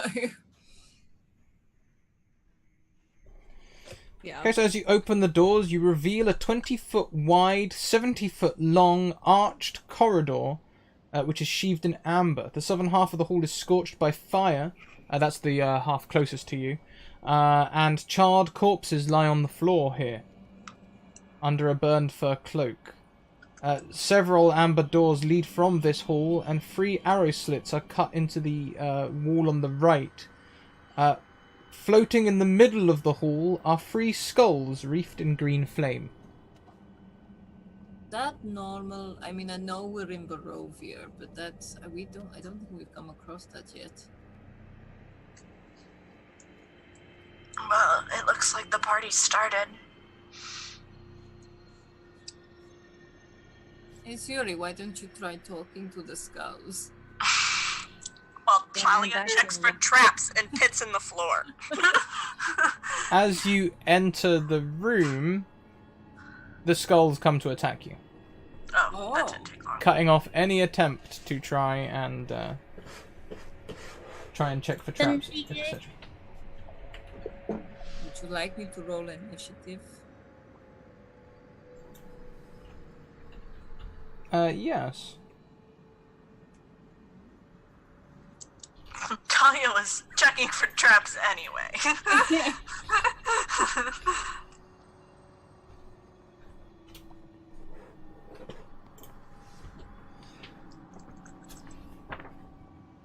This will be fine. So.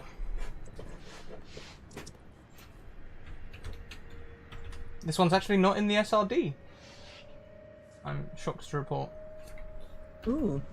I know. I thought it would be, because so far everything in this book has been in the SRD, but this one's not. Let's see. We've got... Could you guys rolling real dice, could you type it into Roll20 for me? Just the initiative, so that I can keep track. There it is. Oh, 20 not natural. Neat. Nice. 4. So Sophie, you have first go. I feel like Madam's roles have really defined who Suri is. She's just too busy, like, trying to still, like, impossibly talk with the skulls. Like, Alex tapping is on- just... Alex is just a victim. A victim of Suri. First victim of Suri. So Sophie, they are heading towards you. They are clearly meaning ill intent as they cackle and laugh, the 3 of them swirling around each other as one entity. What would you like to use? Oh, actually, no, not as one entity, as 3 entities that work as one. What would you like to do? I think she'll pull out her short bow and shoot an arrow at them. Just a normal one, not one of her silver arrows. A normal arrow. Okay. Is it a short bow? I thought you had a crossbow. I have a crossbow. Okay, cool. My thing says short bow, so I'm... That's fine. That's fine. As long You as also have a hand crossbow. So the hand crossbow has the silver bolts, and then the normal. the arrow, short bow yeah, has normal- the short bow will have Okay. normal arrows. Yeah. Okay, so, and is it sneak attack since they haven't attacked yet? Is that how Are that you? works as well? You are not an assassin. Assassins get sneak attack Oh, if that's right. because they Sorry, haven't. my other rogue I played Yeah. as an assassin. Because I of gotta- assassinate, you get advantage, which would also give you sneak That's attack. right. That's right. Thank But you. unfortunately, Yeah, it's fine. All right, so 17 plus 7 to hit. that will definitely hit. Hell yeah! So that's 1d6 plus 4, 6 damage because I rolled a 2. Nice, nice. Okay, so it takes one of the skulls right in the eye, but it's a skull, so it just carries on heading towards you, now with an arrowhead sticking out of its eye. Anything else you'd like to do on your turn?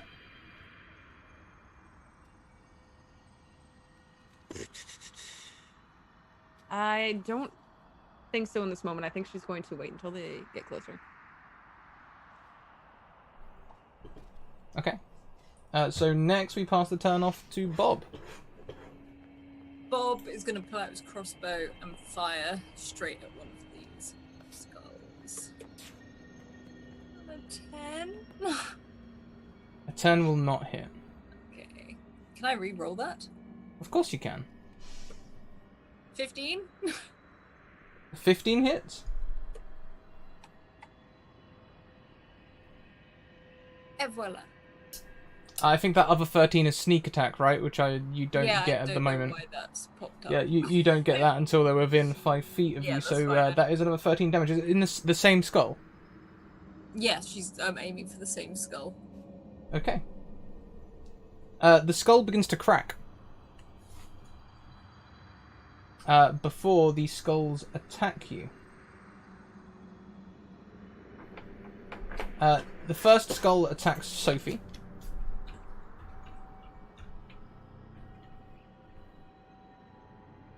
Does a 17 hit you? Indeed, it does.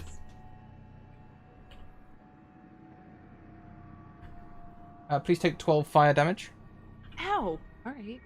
The second skull fires at Bob. Does an 18 hit you? Yeah. Please take 14 fire damage. And the third fires at Bob again. Bob did the most damage. Okay. Does an 11 hit you? No. Next in the turn order is Talia. And I realise we should definitely have fight music for this.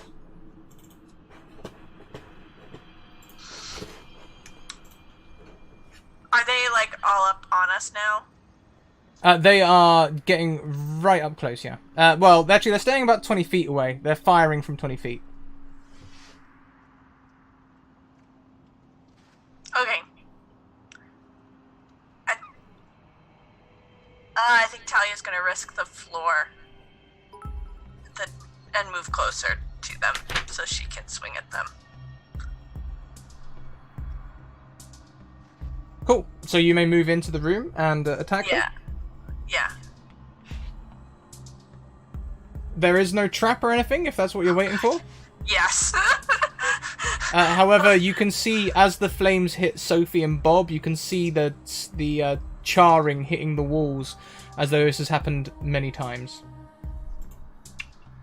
Okay.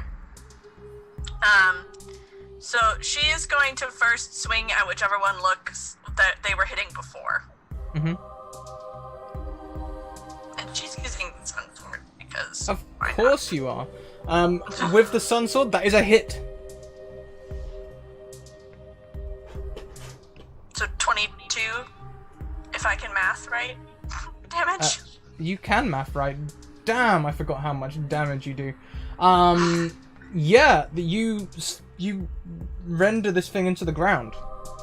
And then I have another attack, so she's just gonna kind of like swing at one and then back swing at another, like a baseball bat. The three are sort of swirling around each other, so now they're just two swirling. So you may attack the next one. 15? A 15 will hit.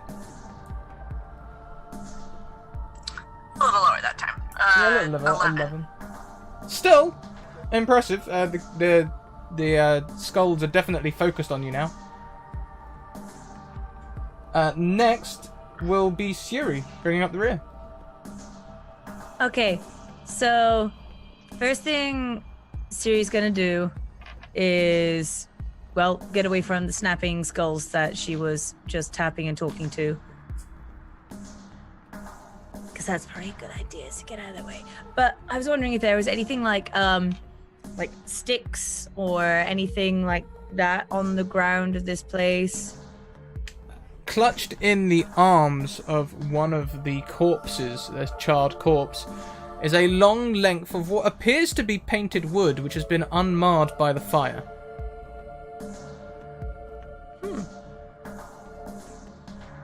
I'm intrigued by the fact that it's painted wood now rather than what I was wanting to do, which was grab a stick, stick it in the mouth of the, like, snapping skull. So it's kind of just like, Yeah, no, this is like a full quarterstaff length piece of wood.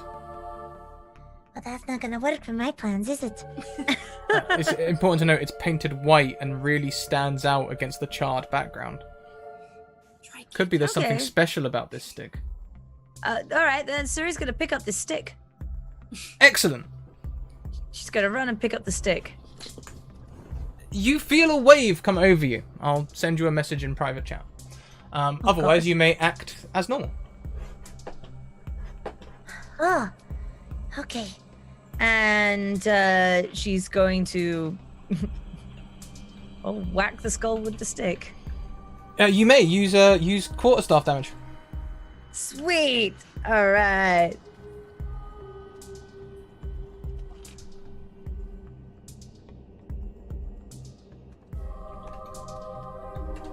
Okay. So I was just having to look up what that That's okay. meant. I could...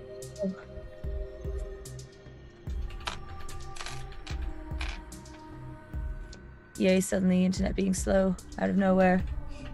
Well, your zoom's still good. Okay, 1d6 bludgeoning. I guess I first need to roll to see if I hit, or yeah. Sure. Yeah, you would need to hit it, yeah. All right, well I got a nice 16 there, That hits. and then that is a 6. 6 with my sticks.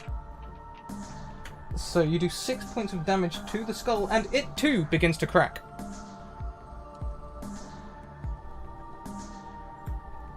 Yeah. Anything else that you? you? There, Yeah. glaring at this skull like, oh.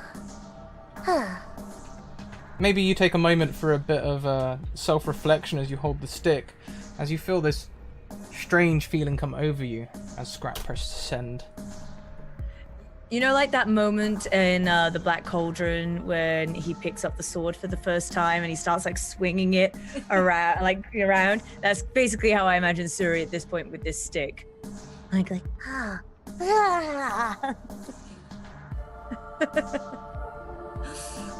We go back to the top of the round. Sophie. The only thing I remember from Black Cauldron is Gurgi has no friends. No. Because every time I'm sad, Logan's like, oh, Gurgi has no friend. Munchies and crunchies in here somewhere. Alright. Alright. Let's see. Are they within range of, I mean, they hit her with fire before. Mhm. But are they within range of, like, a attack of opportunity or anything like that? Because she'd like to back up a little bit. So they were about 20 feet away. You were firing at them. Yeah. And Talia went to meet them where Suri was already with them. They didn't take an attack of opportunity on Suri when she stepped away. But Suri has gone back and attacked them again. So you are 20 feet away, and you have 2 enemies of your opponent in the vicinity, so you would get sneak attack. Alright, let's do it then. She will ready another arrow. With a 18 total to hit. 18 hits, yes. Yes. Okay. And we got sneak attack. So, yay! So excited. I love me some sneak attack. Oh, sorry. All my phone icons changed and updated, and I don't know where the thing is anymore. All right. So the first D6 was 4. So 4 plus 4, and then my other 3. 1, 2. Ooh, this is gonna be a spicy arrow. Ooh, that's 20 damage for a single arrow. You hit the one that was already hit? Is that the one that shot fire at her? Can be, yeah. Then yes, absolutely. Screw that guy. Sure. The arrow passes straight through the skull as it explodes with a small poof of green flames. I think she'll scream some obscenities at it in halfling. Call it all kinds of nasty names and essentially tell it to get burned. Get it? Because it burned her. Funny. Sorry. next will be Bob. There is just one skull left, Bob. Can I use my sneak attack now that they're There are close? people close by. You can. Then I'm gonna use my heavy crossbow again on a 17 with 14 and 8, so 22 damage. That will hit. Yes. That hits. The thing immediately cracks as your arrow ricochets off it, or the crossbow bolt rather ricochets off it.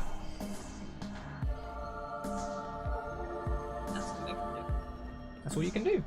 So the remaining skull turns to Talia, who is wielding a sun sword right next to its face, and Which attacks. is a bit light, by the way, everybody. So it's shiny. Does a 19 hit you? Yes. Please take 10 fire damage. Jesus.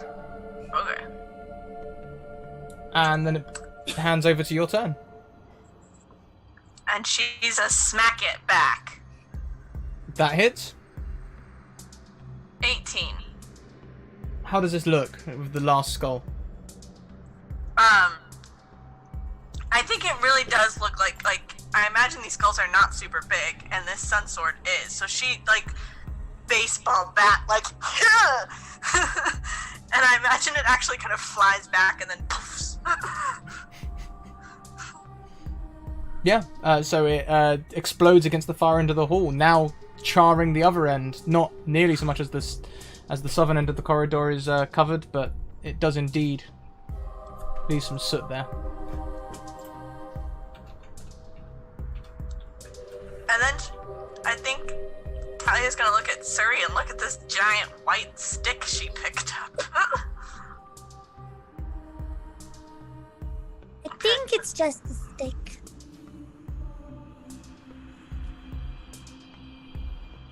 Really?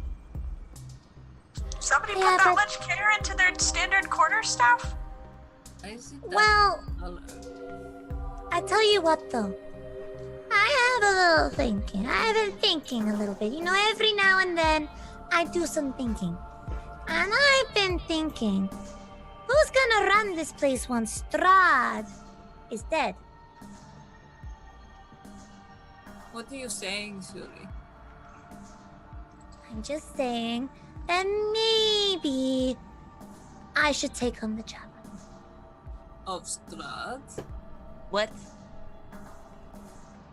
Well, you know, the all-powerful Strahd and all of that jazz. Maybe it should go to somebody who's gonna be a little bit more responsible with their power. I think the goal is to kill him and then let the land be free from anybody ruling it, kind of like back home where there's no crazy supernatural entity watching our every move. But I can't be a princess or a ruler of some sort in our home. Why would you want Not that? yet, not with that attitude. Right, guys? Not with that attitude. But you gotta go to university. Why would So you? you're how to do it. saying there's a chance. Why would Absolutely. Why would you want that, Suri? You've never wanted that before, or have you? I don't know. I think this stick really brought out my inner leadership, wants, needs, hopes, dreams. It's a good stick. Can you put the stick down for me for a moment? I'll give it back. She'll put the stick down. And he just leans in and looks really good. Can I insight check Siri, please? Sure. Just because Bob is suspicious of everything. I got a 4. Do I have one more reroll? You do. I got a 10. Damn it! Bob is losing his touch. Well, I'll leave it up to Siri. How much information would you like to reveal on a 10?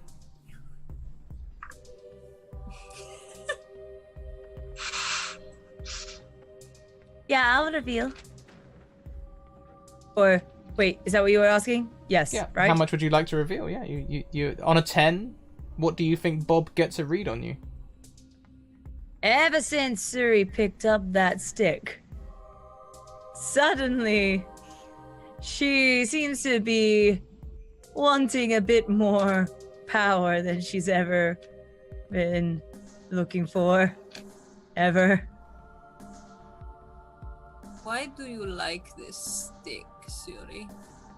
And he sort of Picked it up, puts and I his got foot- more powerful. You feel more powerful with a stick? No. Just ever since I touched that stick, it's a great stick. Look, it's like painted. It stands out amongst all this burnt rubble. Bob glances towards Talia and Sophie and kicks the stick away from Sophie, from Shuri even. I'll get you a new stick. Okie dokie. Better one. We can get Blinsky to paint you one. That'll be one scary stick. Ah, then I could really stick it to people.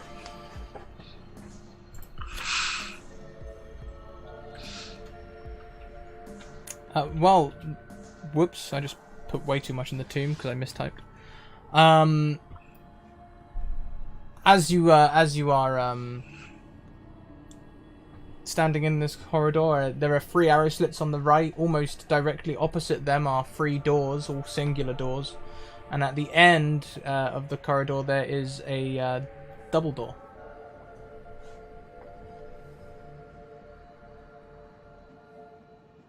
Shall we? Can Talia investigate these single doors without touching them?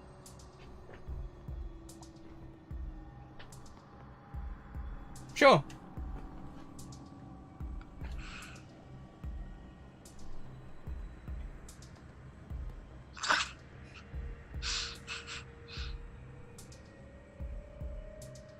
They are single doors. All closed.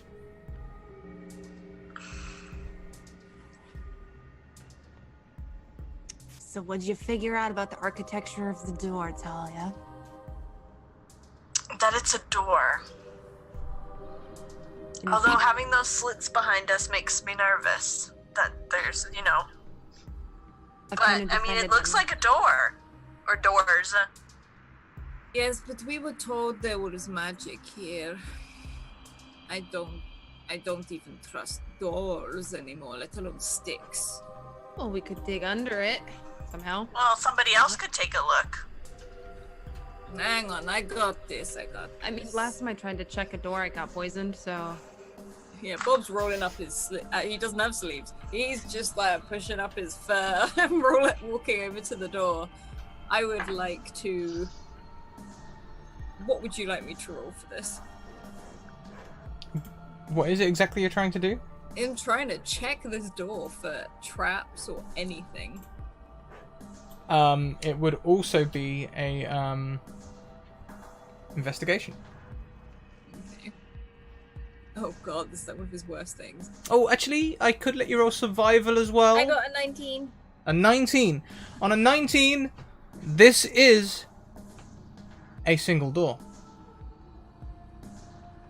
Oh no, Talia, I actually think this is just a door. I mean, look, and he literally is just gonna push it open.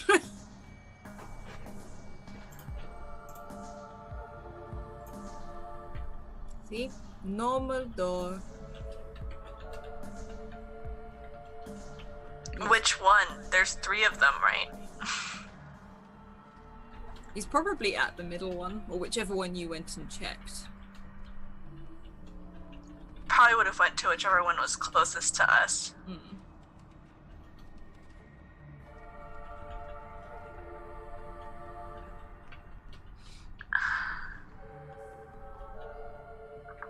It seems to be a normal door. Let's just go in, it'll be fine. And Bob opens the door. And spike trap. Okay. Bob is dead. This door pushes open, to reveal a large room. Stone blocks resembling tables stand in the center of this room, covered in dust. Carved into the stone walls are niches filled with hundreds of dusty bottles. Cobwebs hang from wooden ladders that lean against the walls, and the ceiling here is 15 feet high. The bottles contain the dried up remains of potions that lost their efficacy long ago, and the ladders no longer look able to support any form of weight. I was like, Talia, watch. And he goes and stands behind all these bottles that have like all these different levels of water, and it starts like blowing on them to try and make a tune. It's like my one talent. Roll me a performance, please. You better be good. I am fabulous.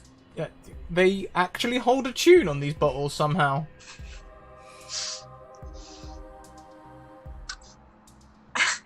And I feel like Talia's probably seen Bob do this before.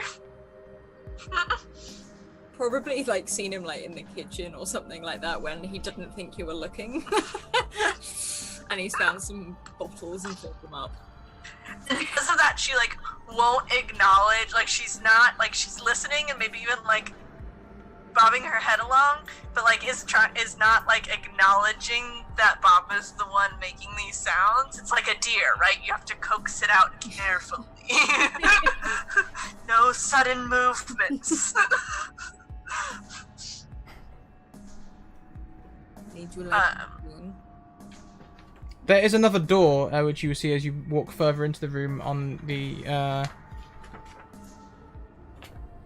at the back of the room on the right. It's covered by a what looks like a collapsed shelf. Yeah, Bob sort of pokes it through this. Do you think this one's okay as well? And I think Talia would go to move the collapsed shelf out of the way. Mm-hmm. This looks like some kind of storage place, maybe.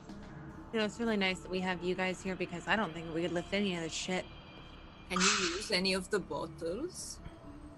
Not to make a tune, I mean, like, they look like they smell a bit weird. Maybe there's something useful in them. I'm not really in the habit of drinking weird shit. Oh, but you know what? Don't drink it. I mean, it's like a potion, isn't it? I don't know. Do I look like I've never had a potion before? I've never had enough money to buy one. I kind of want to test it now. Don't drink it, Bob. Is Talia looking? Is Talia looking? I think you might be safe. Like, I think while you guys are sniffing random bottles, Talia was moving the shelf away from that back door. And Bob's like going over to these bottles and having like a sniff. That one. Okay. Why is this going to be the scene out of The Emperor's New Groove? It is. Bob would like behind the bottle like this one. This one. Bob's gonna pick it up. He's like, it's not alcohol. I don't think it's alcohol. No, it's not alcohol. Do it. Come on. Can I insight check this, please? I feel like it's whether I think it'd be safe to drink or not. Sure, roll me an insight check. Oh no, would it be insight? I don't think it would be insight. You can't insight an inanimate object. You could. Let's see. That much needed common sense roll. Like survival? I'd accept survival. That's wisdom based. Yeah. I mean, I'm not great at it, but 20. If you drink this potion, it will not do what it originally intended to do. It will have a random effect. I'm going to drink it. Oh no. And Bob looks at it and he's just checking. He's like, this doesn't count. I have quit drinking, but it's alcohol, not this one. And he sort of sniffs it. He's like, okay. And again, has a quick look to see if Talia is looking and has a quick swig and puts it down again. Roll me a d100, please. Oh no.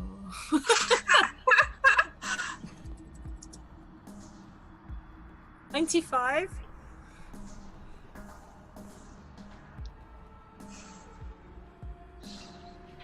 Bob is dead.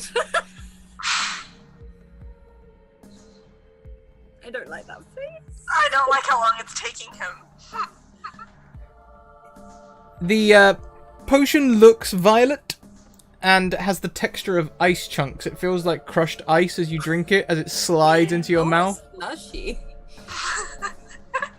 Why does that bug me though? You... If you would have said slush, you'd be fine. You said ice chunks. Yeah, like. Yeah. Like, you know, like when you get, not like a slushy, you know when you get on a cocktail, the crushed ice? You know that? Okay, it's not melted. It's not pre-melted like a slushy. It's just hard ice. Like a bark. Oh, ooh. Yeah, it just comes Bob out. starts crunching. Well, you won't crunch it very long because as soon as it touches your tongue, it tastes like a belch with some bile in it. And you see him stop just. Well. Oh, he's gonna blow. Back up. Something else. And he sort of Bob's skin immediately turns grey, and they look like an undead. I need something to take the taste away. And he grabs another bottle and necks it. Oh no. Just because this is what Bob would do. Sophie's screaming for And Talia. Talia's coming back over since Sophie's screaming. And he just sort of like leans over like, Talia, it would seem that Bob has been turned into a zombie in the time you weren't looking. She has the mind sense to see if that's actually true. Talia, I don't feel very well. Oh no, Bob. I don't feel so good. Did the other drink do anything? Oh, you drank another one. Roll me another He had D100. to get rid of the taste. Like, he downed one, not thinking. Oh no, Bob. 59? This one looks like a rainbow swirl, and tastes like nice cold milk. And he's like, oh, that's so much better. Ah. However, after that first exclamation, you go mute. Your tongue locks up, you can't speak. Oh my god, I don't know. You okay there, Bob? You can make like sounds with your voice box, but you can't speak. So you can make sort of like sounds. What's wrong with you? Whilst you look like a zombie. Talia's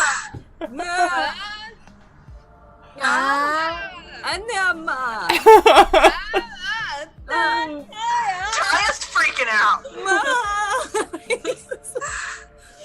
She's like, drink another one? Maybe drink another one? freaking random things that you're finding in a temple. And he goes through the table, just necks one more, hoping to get rid of it. Roll me another D100. I'm sorry, but this is what Bob would do. If I drinketh and it taketh my voice, then maybe if I drinketh it'll bring back my voice. This one looks like blood. It's something that Sophie would recognise for her many times at Strahd's castle. That sort of almost wine-looking colour. Except as you drink it, it tastes like mayonnaise.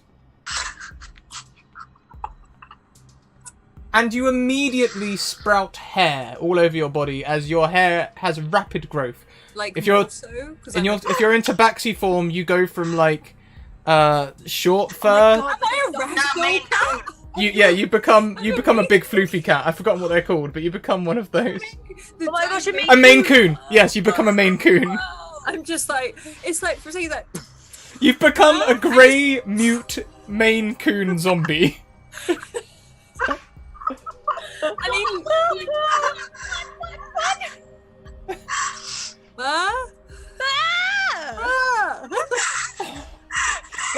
Talia's gonna grab this bottle out of their hand and like throw it. What are you doing? Bob started it.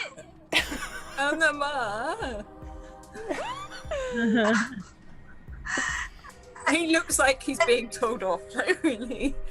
Could you all please, I already have them, don't worry. Oh, passive perception. Nana! And he's reaching for Talia with like this, he's just suddenly gone woof. Talia doesn't know what to do because Bob is so much bigger than they normally are. She's just kind of... It's all fluff, it's fine. Yeah, but it's like... Like, if you put me in a bath right now... like... Like, but Talia doesn't know that, and so it's like one of those, like, when you go and touch something fluffy and it just, like, slowly sinks in until you actually hit Bob, and she's just, like, patting you on the shoulder. He sort of sits there looking a little bit upset. and she would like to use Divine Sense to make sure that Bob just looks like undead and isn't undead. Bob is not undead. Okay. She's like, you don't look so good, but I don't know. He takes out the mirror and he goes, "Ma!" Like, starts screaming at its appearance. From the corner of the room, you hear, "You are all dead." What? As as Mordenkainen drops invisibility. "You became distracted by the contents of this room. One of you should always be on guard watching. Whilst you were there messing around with Bob, and Bob was drinking every potion in this place, I had time to cast any number of spells. Including a teleportation circle, which none of you noticed I was casting. I literally drew chalk all around you and could have teleported you into anywhere, really. A lava pit, hell."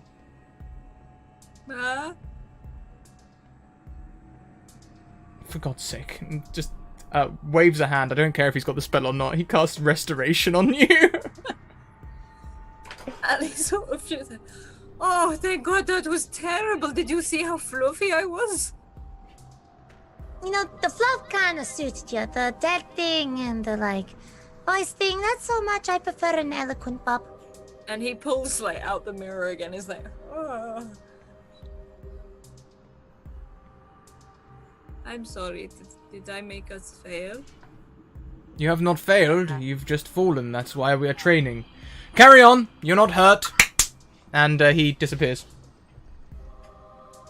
Like a clap on, clap off. He just claps twice and goes invisible again. That's his semantic components for greater invisibility. And Bob's like looking down, quite ashamed. He's like, I won't go near any. But this, I didn't realize I had a drinking problem. So Yeah, what are we talking? As well. We've talked about this. You don't go putting random things in your mouth. It's dangerous. I'm sorry, Talia. I won't do it again. Promise? And he just looks up and just nods. Nice. Bob, as you say this, your hand stumbles across another gothic trinket. Please roll me another 1d100. Oh, God. Please be something edible. Please be something. Yeah, just as he's like, "I promise I won't." Like, as he's taking a bite. You find an item that we found before, actually, but I think we waylaid on the journey. I haven't heard it mentioned since. You find a small locked box. And he holds it in his hand and looks at Tyler. Like, I don't eat this, but can I open it? Please. Why not? Well, no. We have a feel safe. If we die, he'll bring us back to life. He just fixed Bob.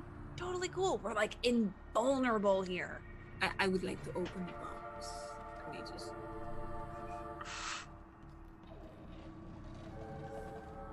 And Bob It's locked. And he's like, and he starts banging it on the table. Could I sleight of hand try and lockpick it almost if it has a lock? You could try and pick the lock, yes.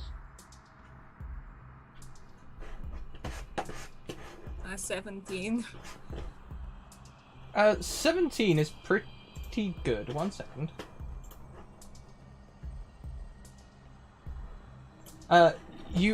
As the box opens, it begins making a disturbing sound.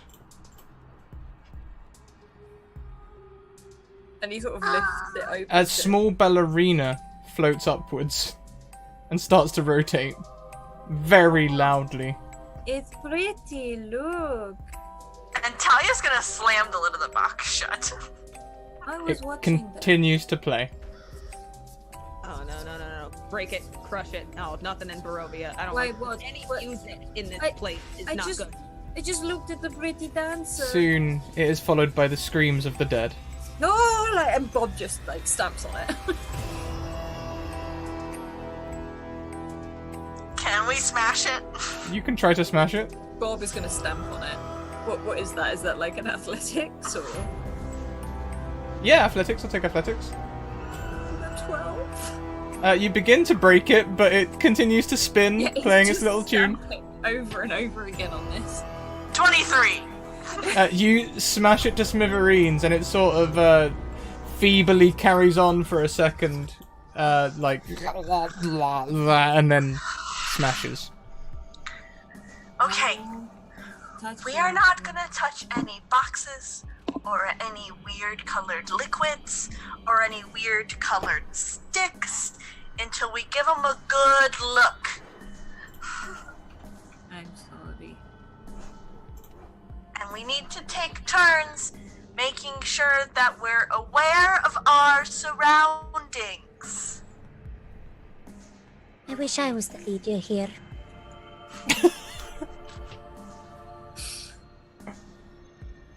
Sorry, would you like to take the first practice at being aware of our surroundings? Does that make me minority in charge? Sure. And I'll do it.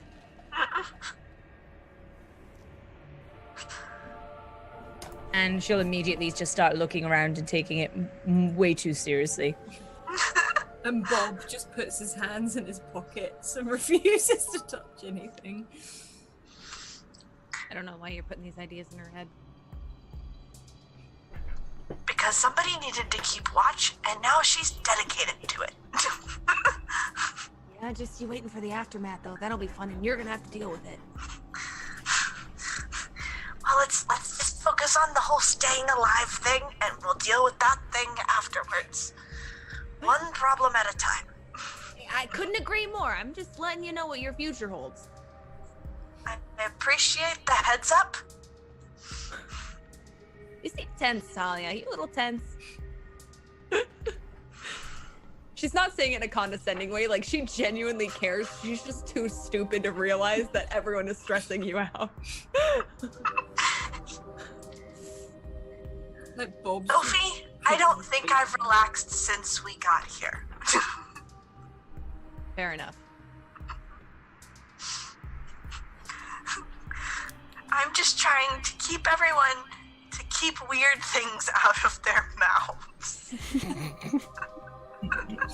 Literally, you know, when, like a cat or a dog eats something, you're like, put it down. What is that? And that is what Bob is right now. Or like a kindergarten teacher. Put it in your mouth!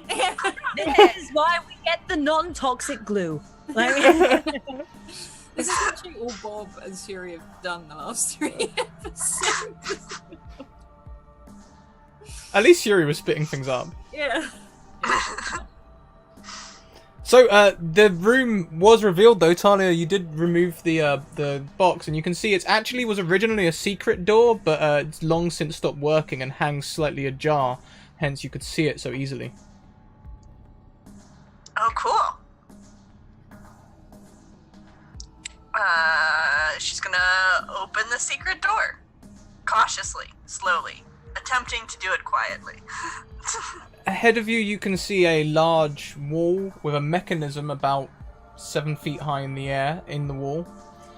Looks sort of like a hinge type thing. On the right, there is a large bronze door.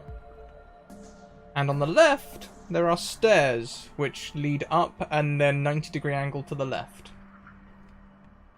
They look like they come back on themselves to the next floor. and I roll an investigation on this floor, or an insight on this floor. What are you investigating or inciting? Just the whole floor. In Oh, you general. want to be just watchful in general. Okay.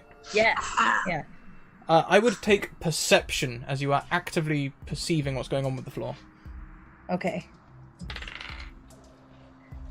Oh, that will be a 17.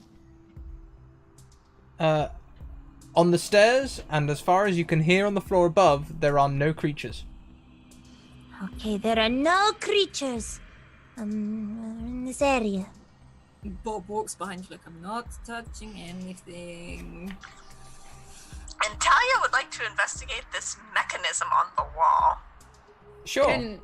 I think since Sophie's near Talia, can she help her? Of course you can. Just a simple investigation check, DC 12. 13. Okay. Yes, with advantage. Yes. This is the back end of another secret door. Oh, so like we're behind a secret door.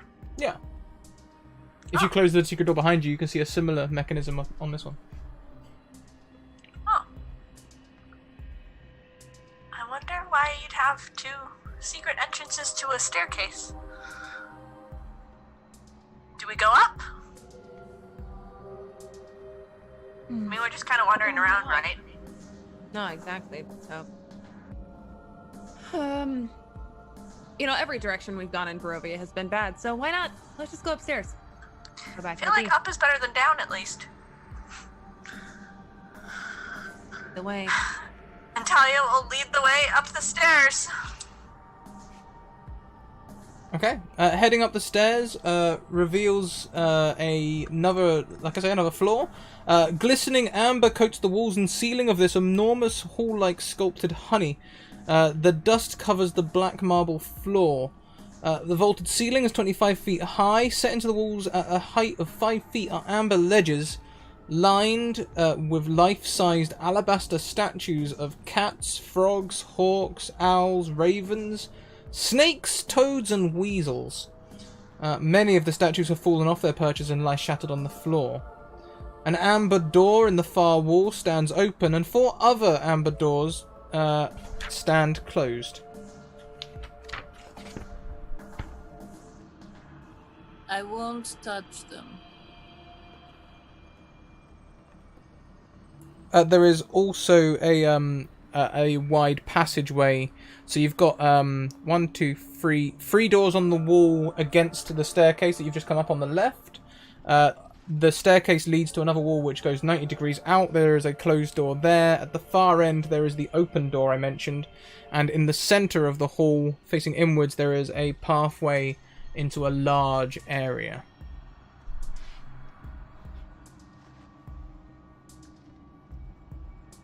Should I go first? I'm saying this in the nicest way that I can, Bob. But you're kind of the beefiest of us. At least you kind of sort of look it, especially when you were super poofy. So if something comes out and hurts us, it's kind of best if you see it first. I could intimidate it, and he just sort of tries to puff up a little bit more. And he takes a step forward. Okay. Nothing happens as you enter the floor. Which way would you like to go? So what, hang on, what directions were there again, sorry? You can go right, you can go along the wall to your left, you can go through the open door in the far wall, or you can go sort of ahead and opposite yourselves on the open walkway into what looks like a main area. I think he looks around, and the one that is furthest away actually catches his eye and starts walking in that direction. Okay. Thank you very much, Tater and Smarter Master. Tater just gifted their 60th gift in the channel. Thank you so much, Tater. You may even be the sub-father. I don't know. I've not seen Ed give a gift sub in a while, so you might well be the sub-father now. Congratulations. And Smarter Master, you get a reroll to gift to a player of your choice. The far wall. As you enter this, you will pass the main hall, and you will get a quick glimpse of what's going on in there.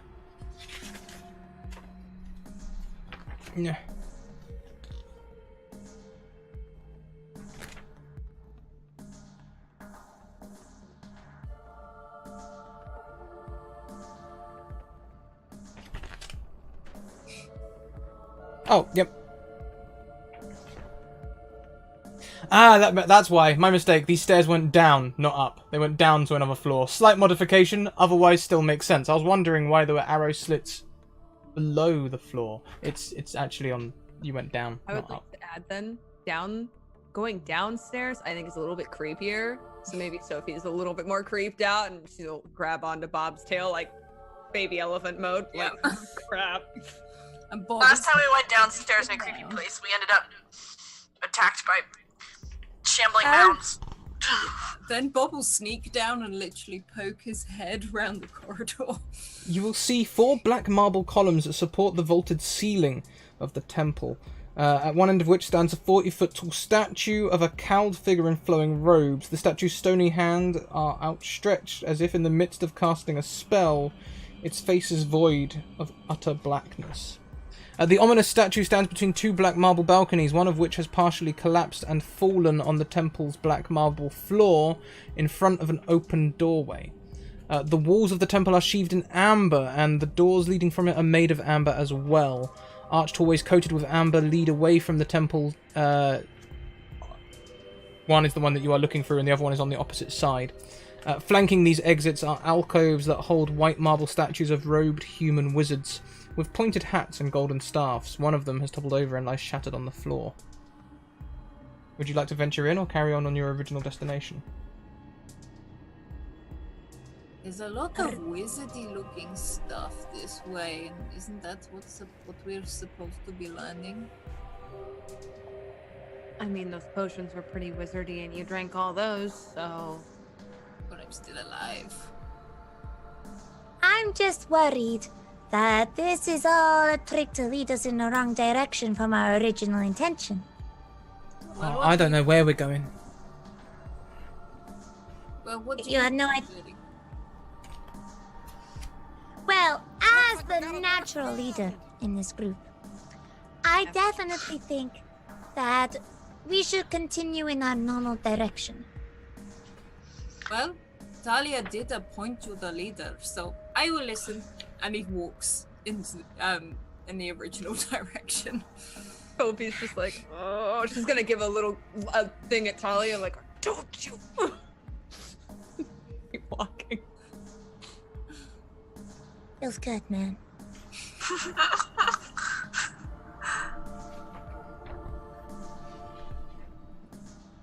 So you're going into the main area? Yes. Yeah, I think Talia would have, like, nodded to Sophie and would have moved into that area anyway, because it's where she was planning on going. Or nodded to Suri. And, because, you know, temple, that sounds like where this worshipy thing might be. So she's looking for a worshipy thing. I don't really know what that means, but maybe something stands out to her, given her religious past. Present. Okay. So you're definitely getting something pinging off of the statue. You still have your divine sense up, right? You only triggered it a moment ago in the last 10 minutes.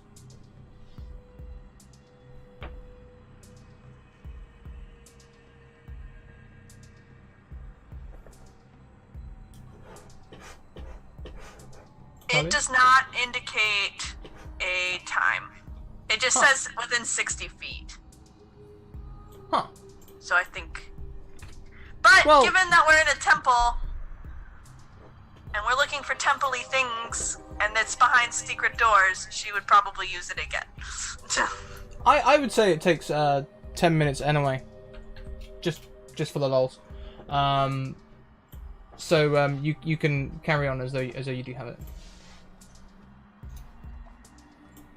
You can tell that the statue is in fact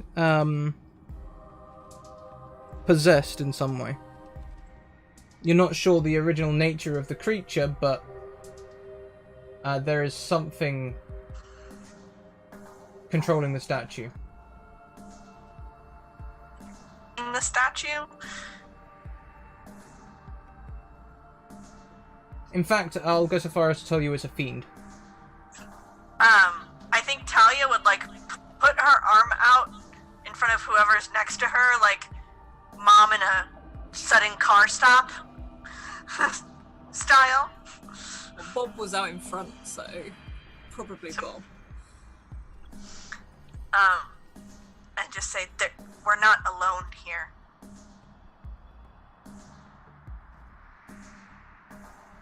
Not alone? Well, I know the wizard's here somewhere. there's like- a sneaky, sneaky Three of us wizard. back here.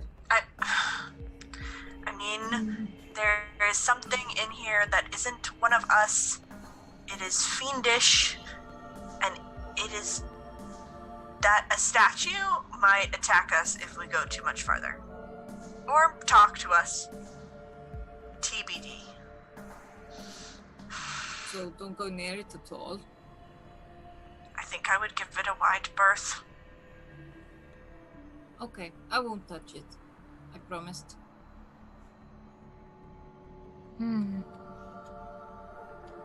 And Suri's going to like meander forward.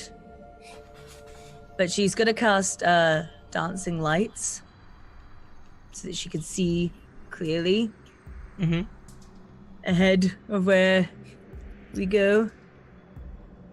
That's a very clever thing you can do. You know, I've had this magic for a while and totally forgot to use it for so long. I don't think I've seen you do this before. Maybe once. I am a terrible arcane trickster.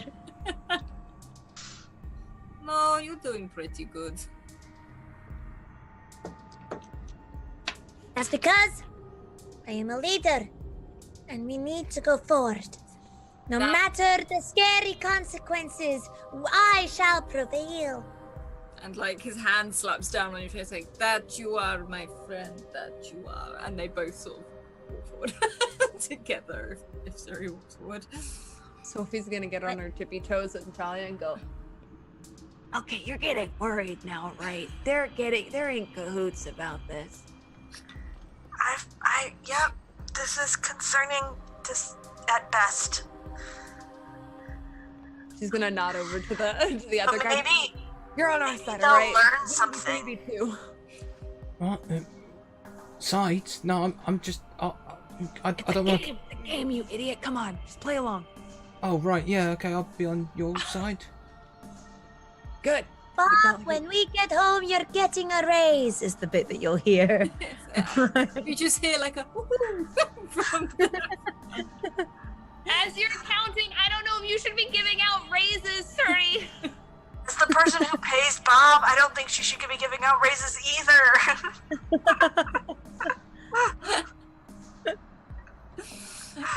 Bob doesn't get paid, he gets housed.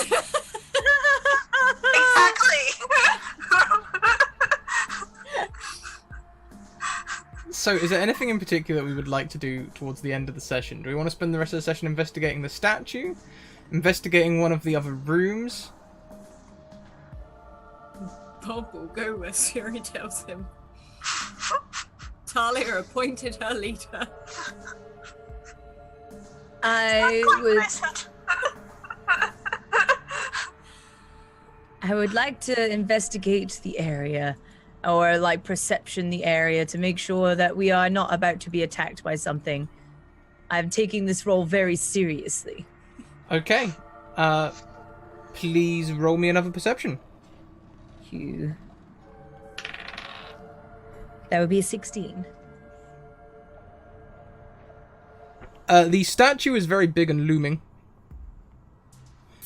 However, despite the clear magical darkness around the face, it doesn't seem to be able to attack you.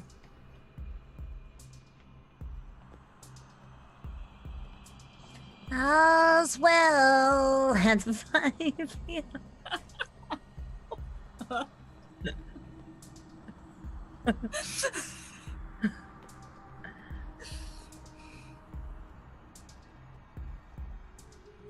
So you don't think there's anything wrong with it? As long as we don't touch it. I think that's definitely wise words. Sophie's gonna take her hand back and kind of. And she's like, Suri, you're so wise. You know, I wasn't always born this way, but eventually I just knew. Wisdom. Wisdom was the way to the future. You are very wisdomous. I think Talia and Wisdom score like 10. it's negative like 1. 0. It's like 1.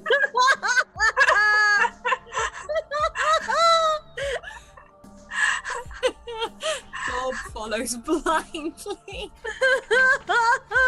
What is Bob's wisdom? And I feel like while Suri and Bob are having this lovely conversation, like Talia and Sophie are just standing behind them like, oh boy. This is the first time that like Sophie hasn't engaged in the shenanigans because she sees putting these thoughts in her sister's brain, and she knows that like Suri's brain is like Play-Doh. You can like make it into whatever you want. And so she's like mom moding with Talia, just like, oh my god, I'm gonna have to clean this mess up when I get home.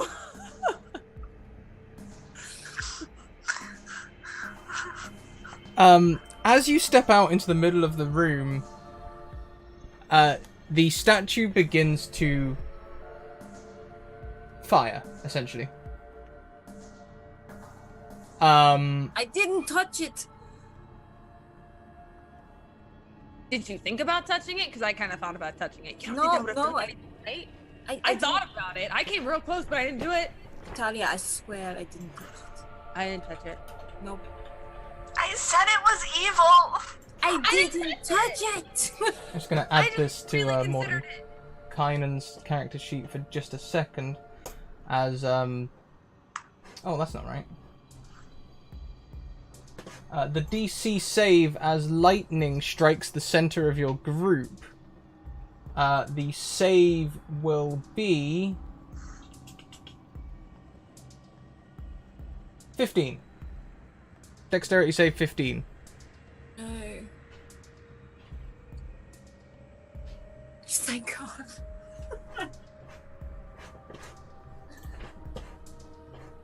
Because that's 49 damage. Uh-huh. That's more than my overall hit points. So the 3 bolts leap from that. So it's going to strike. Who's in the middle? I think Bob and Suri were up front, kind of in the Yeah. Okay. Yeah, so Bob and Suri were furthest into the room, and then it was like Talia and Sophie were behind them. Like, would we have seen it go to fire? It will. Once you walk into its eye line, it fires at you. So I guess if you were leading Bob, it would hit you. The lightning then arcs into Sophie. Then it arcs back another 30 feet towards Talia and hits Shuri last. And you take half as much damage on a successful save, so you are looking at 49 or 24 damage. Oh gosh. I think Bob, he's not down, but he falls to his knees briefly, and I'm seeing that static on a cat. You know, like when like their hair stands on end because of all that static.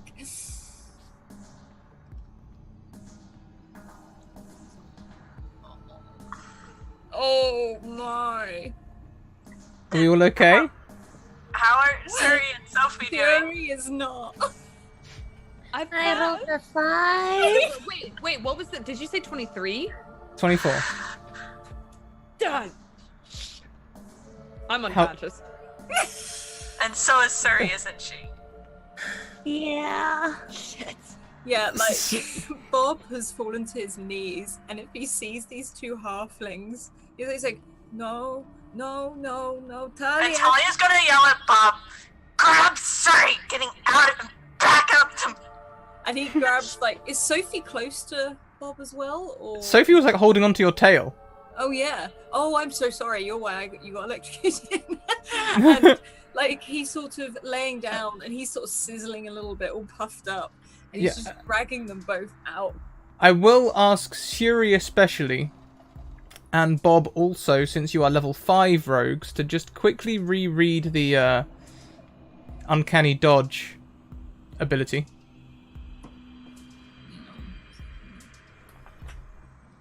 Let me find it. Apparently it's not on my character sheet for some reason. You would have got it at level 5. I'm not sure it's the same one that chat are talking about, because I think that's granted at level 7, but level 5 might help Suri out.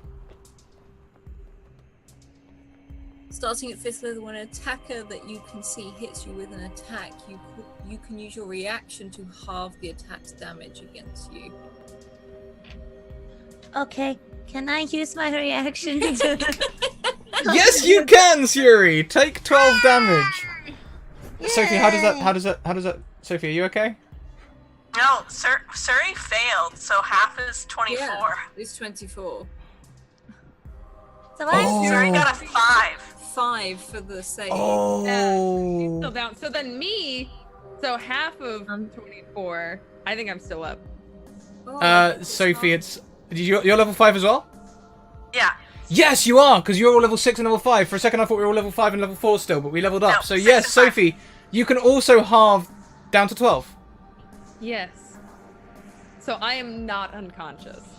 How's Suri looking? I'm very injured, but not unconscious. Yep. Same. Okay. Bob is dragging her out of the line of this, and he's very fluffed up. As you drag Sophie back to the side of the room, out of the view of the statue, I think that's where we'll wrap up this week. As Mordenkainen appears opposite you, Just just like, shaking his head. don't even start. Been a long day. It's my chicken money, you bitch. Best quote. Where's my Therapy brings me back to life. Just put the gold on my coffin. So, why don't we go round, see how we're all feeling, or feeling, feeling or feeling, it's up to you. Yeah, what was your favourite part? Where, all the usual things. We'll go the other way around this time, so we'll start with Rachel! Hello! My name is Rachel, or maybe 190 here on the internet, and I played Sophie tonight. I easily, god damn it, easily, favorite part was the potion drinking. That was the best thing in the entire world. My favorite scene by far. Just the frantic screaming, the and then just turning into a puffy cat, and then just Sophie and Sturdy just like giving up the shenanigans and calling over party mom and being like, we fucked up, mom, we're so sorry. Just the sheer chaos of that entire scene, I think, was my favorite from this week. And I really liked the side comments between Talia and Sophie a lot as well, because I'm really liking that they're talking just a little bit more, and there's like a mature side to Sophie that I think Talia gets along with, and that's the side that they talk sometimes, and they're like, look at these idiots that we're like related to or care about. What is that? So yeah, it's just it was a really good session. I really liked it, and I'm looking forward to maybe finding some more potions, and I think I want to make Suri drink them this time. But yeah, that's all I've got about the session today. It was a lot of fun. Fantastic. I'm so glad you enjoyed it. Next around, we have A. Kelly Lane. Kelly, oh hi. Hi. So I'm Kelly, A. Kelly Lane on Twitter. That's where you can find my schedule. The most important highlights are that I'll be back here again tomorrow night at 10 p.m. EST for Dynamo, which is a Weave system game. Alice is in that. It's super fun. We had a super dramatic, like surprisingly dramatic week last week with lots of character backstory and emotions, and we'll be reeling from the aftermath of that this week, so I highly recommend. Saturday nights, I'm also on Wandering DM playing in Go West, which is a Pulp Cthulhu game. Last week they had a charity stream that I was not able to be a part of, but I'm excited to see what they got up to in the meantime this Saturday. I'll also be appearing on Sunday. I'm running a Call of Cthulhu one-shot on Otherdock's channel, set in an unnamed Swedish furniture store. So that should be a good time. Again, you can check out my pinned tweet on Twitter for my full schedule. I have the potions, man. That was great. Specifically the image of Bob as a fluffy Maine Coon. That image specifically, and then just Talia trying to find where Bob was in the floof. Like, that specific image was my favorite part of it. Fantastic, thank you. Next around, we have Alex, Madame Gandalf. And Hello. I think we should leave it to some kind of vote between you guys, whether you want the meta knowledge of what that... I think we kind of know, but... Yeah. Yeah. Yeah. I should... see... For a while, you think it's okay to pick up a random thing in Strahd. After all, we panicked about picking up a hat, and it was just a hat. And then you pick up a random stick. And of course, it's just the random stick is the one that makes you do the weird things and the stuffs. But, yeah, the Bob's potion drinking today was definitely my big highlight. And Talia's, remarks with Sophie throughout the whole of this episode pretty much have been awesome. So I really love those elements, and just the imagery of Bob going through all of these morphing changes, and even when he got the mirror, and when they got the mirror and they were changing form to be oh gosh, hang on. Which is the better one? I really like that, and yeah, I think hearing Sophie and Talia's dynamic getting really stronger is really cool as well. And I also loved pretending to think I'm a leader. Of course, you were destined to be a leader from the start. I mean, it's just written all over your character. That amount of wisdom. It was made to be. It's not -1 at all. But hi, my name is Madame Gandalf, and I do, I guess, Wizard of Variety. We do cooking, singing, face painting, D&D, which we're hoping to bring back in the not too distant with a whole bunch of new art, so we're excited for that. Variety of games. We're bringing back Terrified Tuesday, things like that. We're gonna have Sinful Sunday or Sinful Saturday, sorry, where I'll be creating people in The Sims from chat. That's always fun. And yeah, just come by my Green Dragon Tavern and have a drink on me.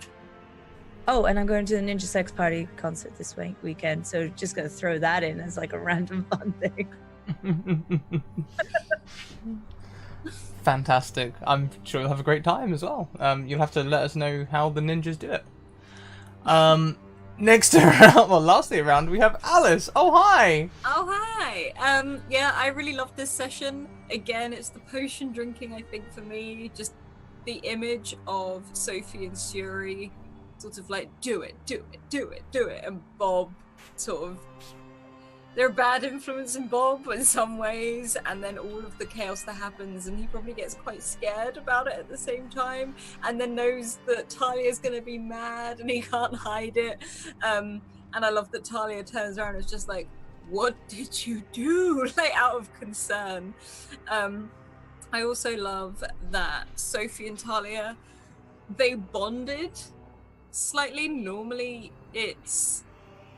there's slight friction, but then seeing in this situation them almost like the older sister sort of feeling for both of them, probably, and that Suri now thinks she's the leader, and that Bob will follow her blindly because Talia's put her faith in her. Anyway, I'm White Rabbit Pick on Twitter. That is where you can find me. I do all the photography stuff, so please go check that out. I DM on this channel 3 times a week, and I also play on this channel every day of the week. And if I'm not doing that, you can find me over on Tales from the Grim, where I play in our Lady Blackbird campaign, and on Sundays, on and off, the Cypher System Highlander game. So I'm already looking forward to next week. Fantastic. Thank you, baby. And also today marks our 9 years dating together as well. So little mini celebration for us as well. We started dating 9 years ago today. And we're married for what, a year and a half nearly? A year and a half, roughly. Nearly, yeah, about another month and we're a year and a half. Yeah. That's it for us. We are going to head over to Quests and Chaos. Hopefully they're not going to be wrapping up in the next 5 minutes like we are. But before we go, check out our social links. There is our Discord, Twitter, and YouTube. We also have a Patreon where you can come and support us for as little as $1 a month. I'm not advertising so much about Getting Game at the moment because I'm full until the end of March. The only games I have available now are by dropout only. So we filled all of our games to the end of March, all 5. So thank you. Also, we have merch. If you want to get one of these crests on your chest, head over to the Redbubble site there. We also have Bird in the Storm Publishing, who are one of our sponsors. They create modules for D&D and other TTRPGs. And we are also sponsored by Mage Hand Press, who created the Dark Matter Alpha, a sci-fi expansion for D&D 5e, and some other expansions which we'll be exploring next season. They've made several expansions, including the Fey Folio, which is a Feywild one, and a Wild Western style one. We'll be exploring one of the other ones, but I'm not going to tell you which. I will tell you I'm DMing though. We also panels below the screen. We have Tabletop Loot, Erasavad, and Ruinc.com. You can get 10 to 15% discount. Go and check out the panels for the information. I am going to start typing in the raid command, which I have to do in another program, but there we go. And also my cat has been on the windowsill for this entire session and has not moved. Except for the occasional bell ring as she changes comfortable. She never does this. She's no, in this room she does. I think it's because it's like the tropics in here. Yeah. That she's just like, yes, this is where I belong. Yeah. So the cooldown is cooling down. Yes, it is cooling down. So thank you very much, everyone, for coming along to this show. We look forward to seeing you next week as we take on the rest of the Amber Temple. Thank you very much for tuning in. We'll see you next time. Keep on evoking emotions. Bye!